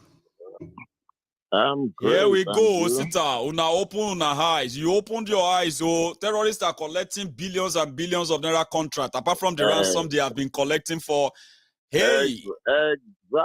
Exactly. This is one thing I want to talk about. Please. Thank you for the expose of today. Thank you. But in all this, there is something I want us to relate all these things to, with the one that happened this week that they actually called, they called a so-called wanted man from Polo to come and guide their pipeline.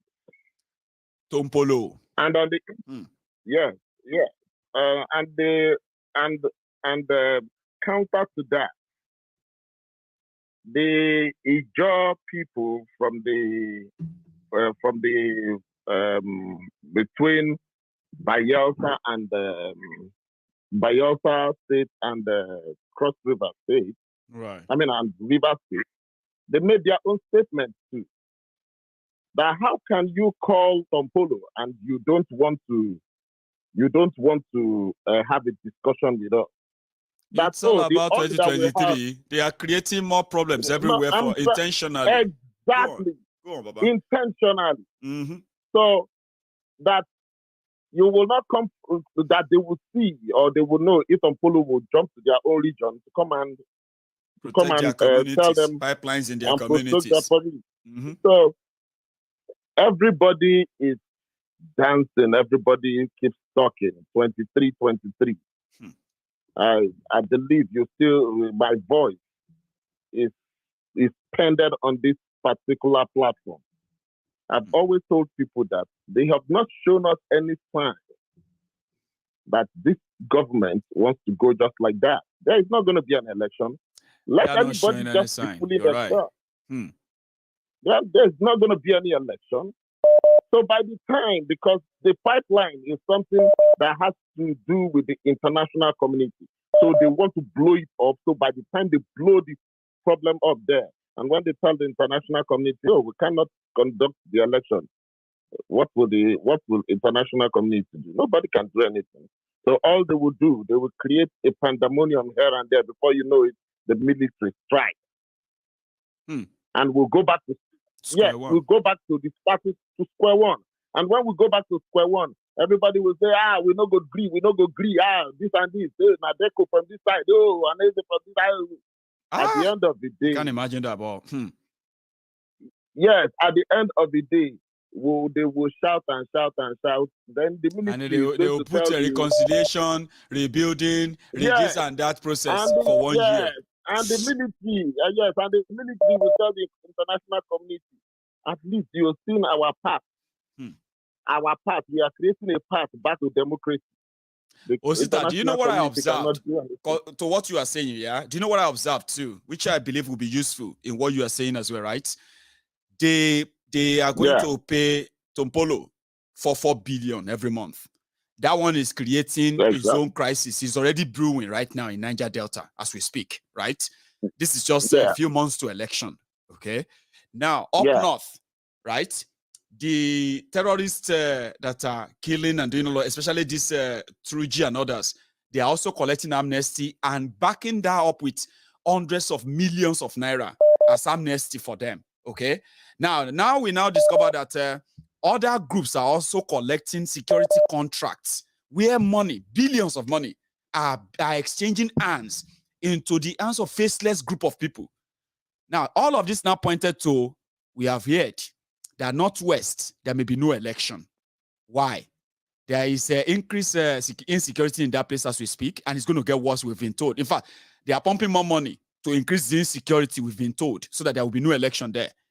So all of this, as we speak, will point to one thing, Osita, the government of Boko Haram, they don't seem to have any plan of living, and if they have any plan of living, it's not going to be a transition to transition.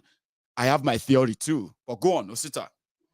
Yes, let me tell you something. One thing we have to realize is either you are brilliant for good or you're brilliant for evil. Yeah. Malamu, he is the one launching all these rockets here and there. Now, let me tell you, let's analyze this thing together. Please. In Buhari's kitchen cabinet, did you ask yourself a simple question? Is any of them running for any position in this imaginary 2023? No. Initially, they appointed themselves too, but they didn't. Yes, but because when they were planning that to appoint themselves, they had another plan B. Because that would take them away from the presidency. So all of a sudden, they all withdrew. They returned back in. They withdrew. Then what did they do? They resorted to their plan B. This is their plan B because they know that there's not going to be any election. Where there is crisis. Are you going to tell me that this dispensation, this current dispensation, they are the best dispensation that at the end of the day in the history of Nigeria, they didn't contest for election. Even in America, when a dispensation is going, part of that dispensation will now go into politics. Of course. Are you trying to tell me that those who have served there like almost 7-8 years with the government, they will likely want to go for Yeah. So are you telling me that these ones are saints, that they don't want to go into politics? They attempted it, but I think they discovered that that would be too risky. Because the moment they are away from that place, anything can happen. So they chose to go back. They attempted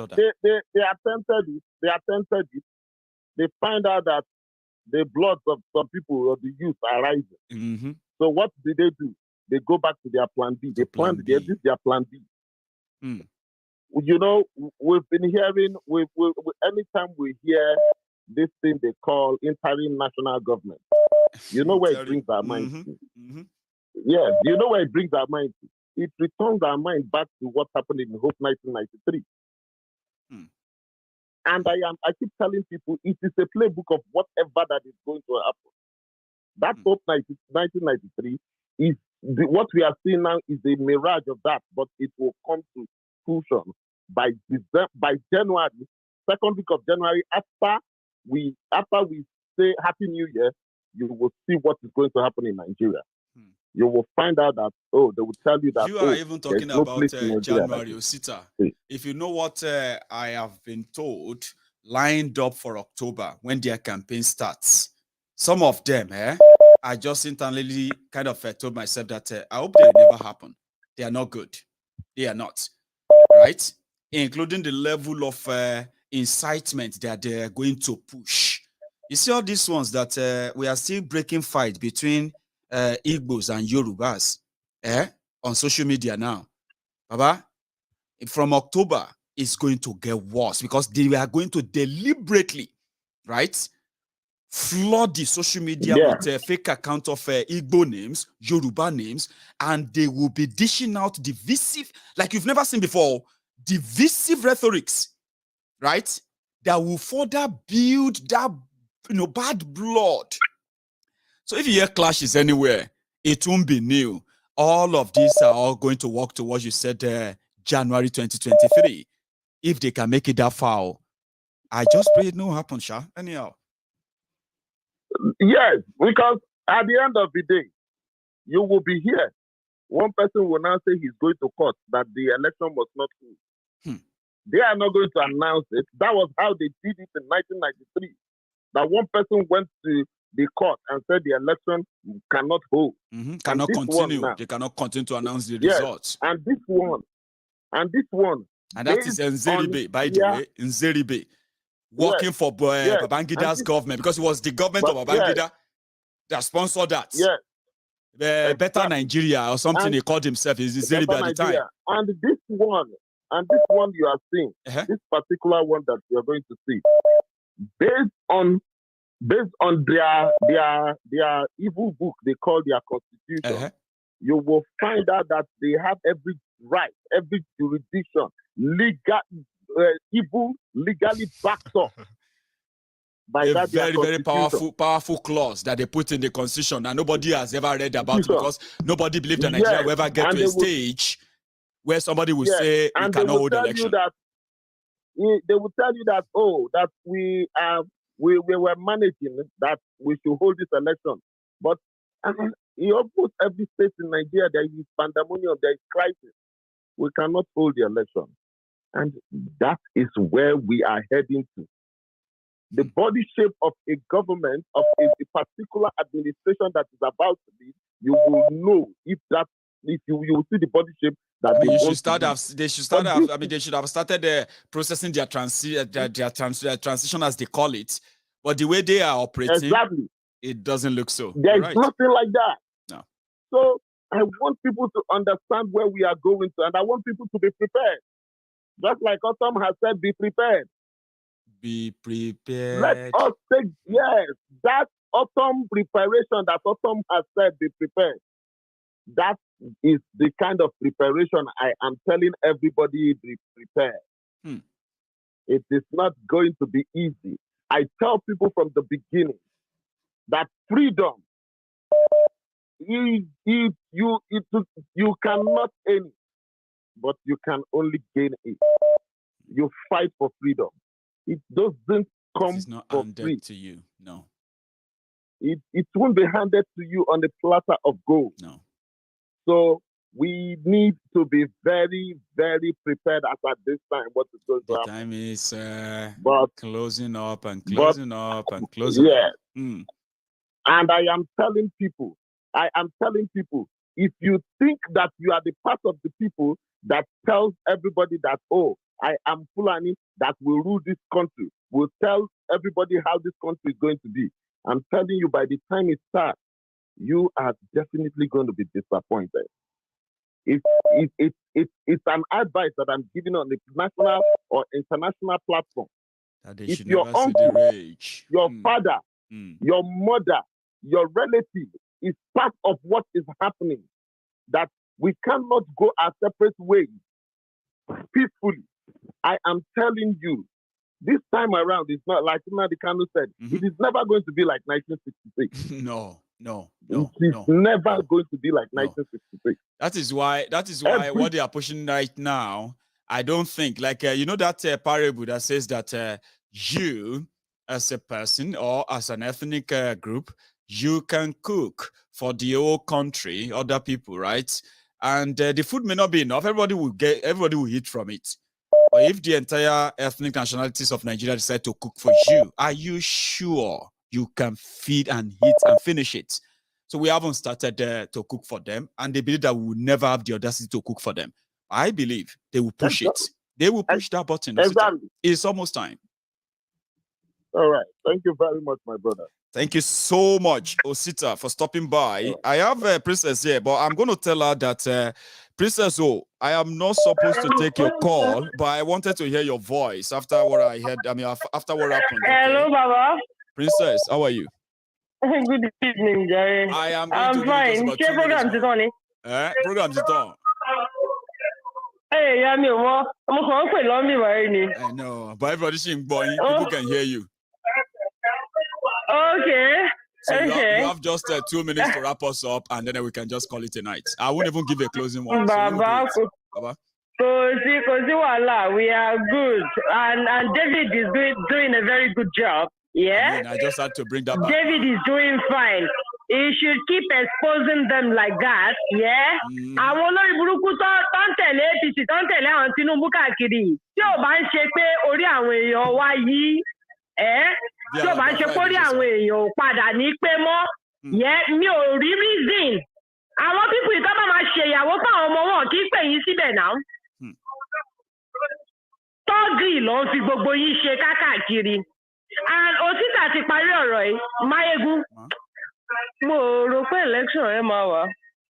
Because notice àwa ti sọ pé in this pandemonium, in all this chaos, we can say pé they can give excuse not to hold election, Abi.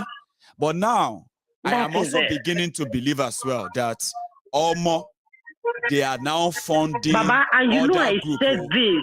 Mo ti tẹnumọ́ kínní láti last year. I remember. Láti December last year ni mo ti ń tẹnu wọn pé ṣe ìdẹ̀ ṣọ́ pé ìlú tó bá jẹ gbèsè òkì wọ́n máa hand over ni. Àwọn òpèrè tán wà lè bá Boko Haram jà lọ́ máa ní kọ́ take over. Military. Ṣé Mayegun tí sójà gan bá wá take over ṣé kò pè wá ni? Tí sójà bá take over a ti mọ̀ pọ́wọ́ tẹ́rọ̀ la wà. Kò sí Yorùbá sójà. A ti mọ̀ pọ́wọ́ tẹ́rọ̀ la wà ikú wá dé po ni.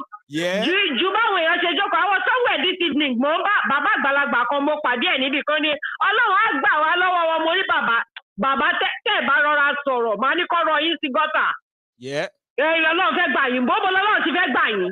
Ọlọ́run tọ́lọ́ bá ti empower yín láti ṣe kò ní bá yín ṣe mọ́ láíláí. Ẹ wá ṣe physically.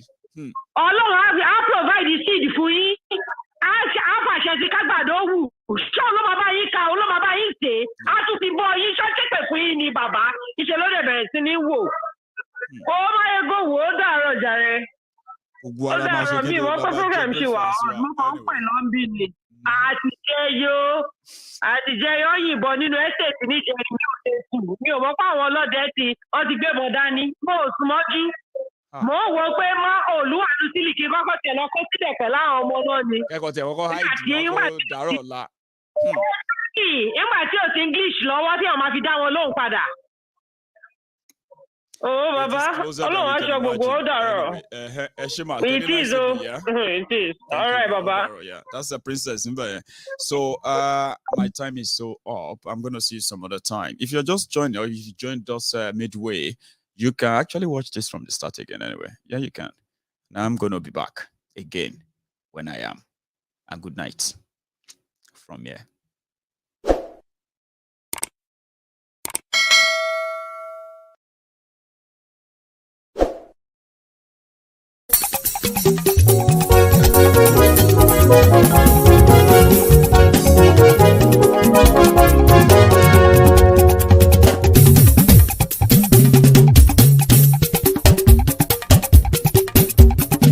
Mayegun làwa mọ̀ tó dòdòdò. Mayegun Diary.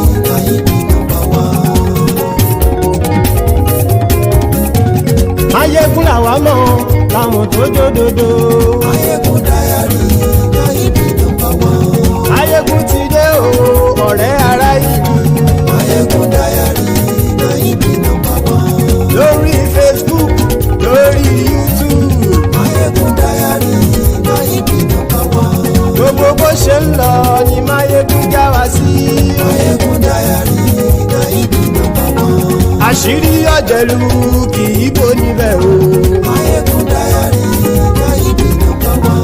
bó bá ṣe eré àní Máyégún máa wí. MaiyegunDiary Máyégún nọ́mbà wán. ó sì tún ṣe eré wàá gbọ́ níbẹ̀.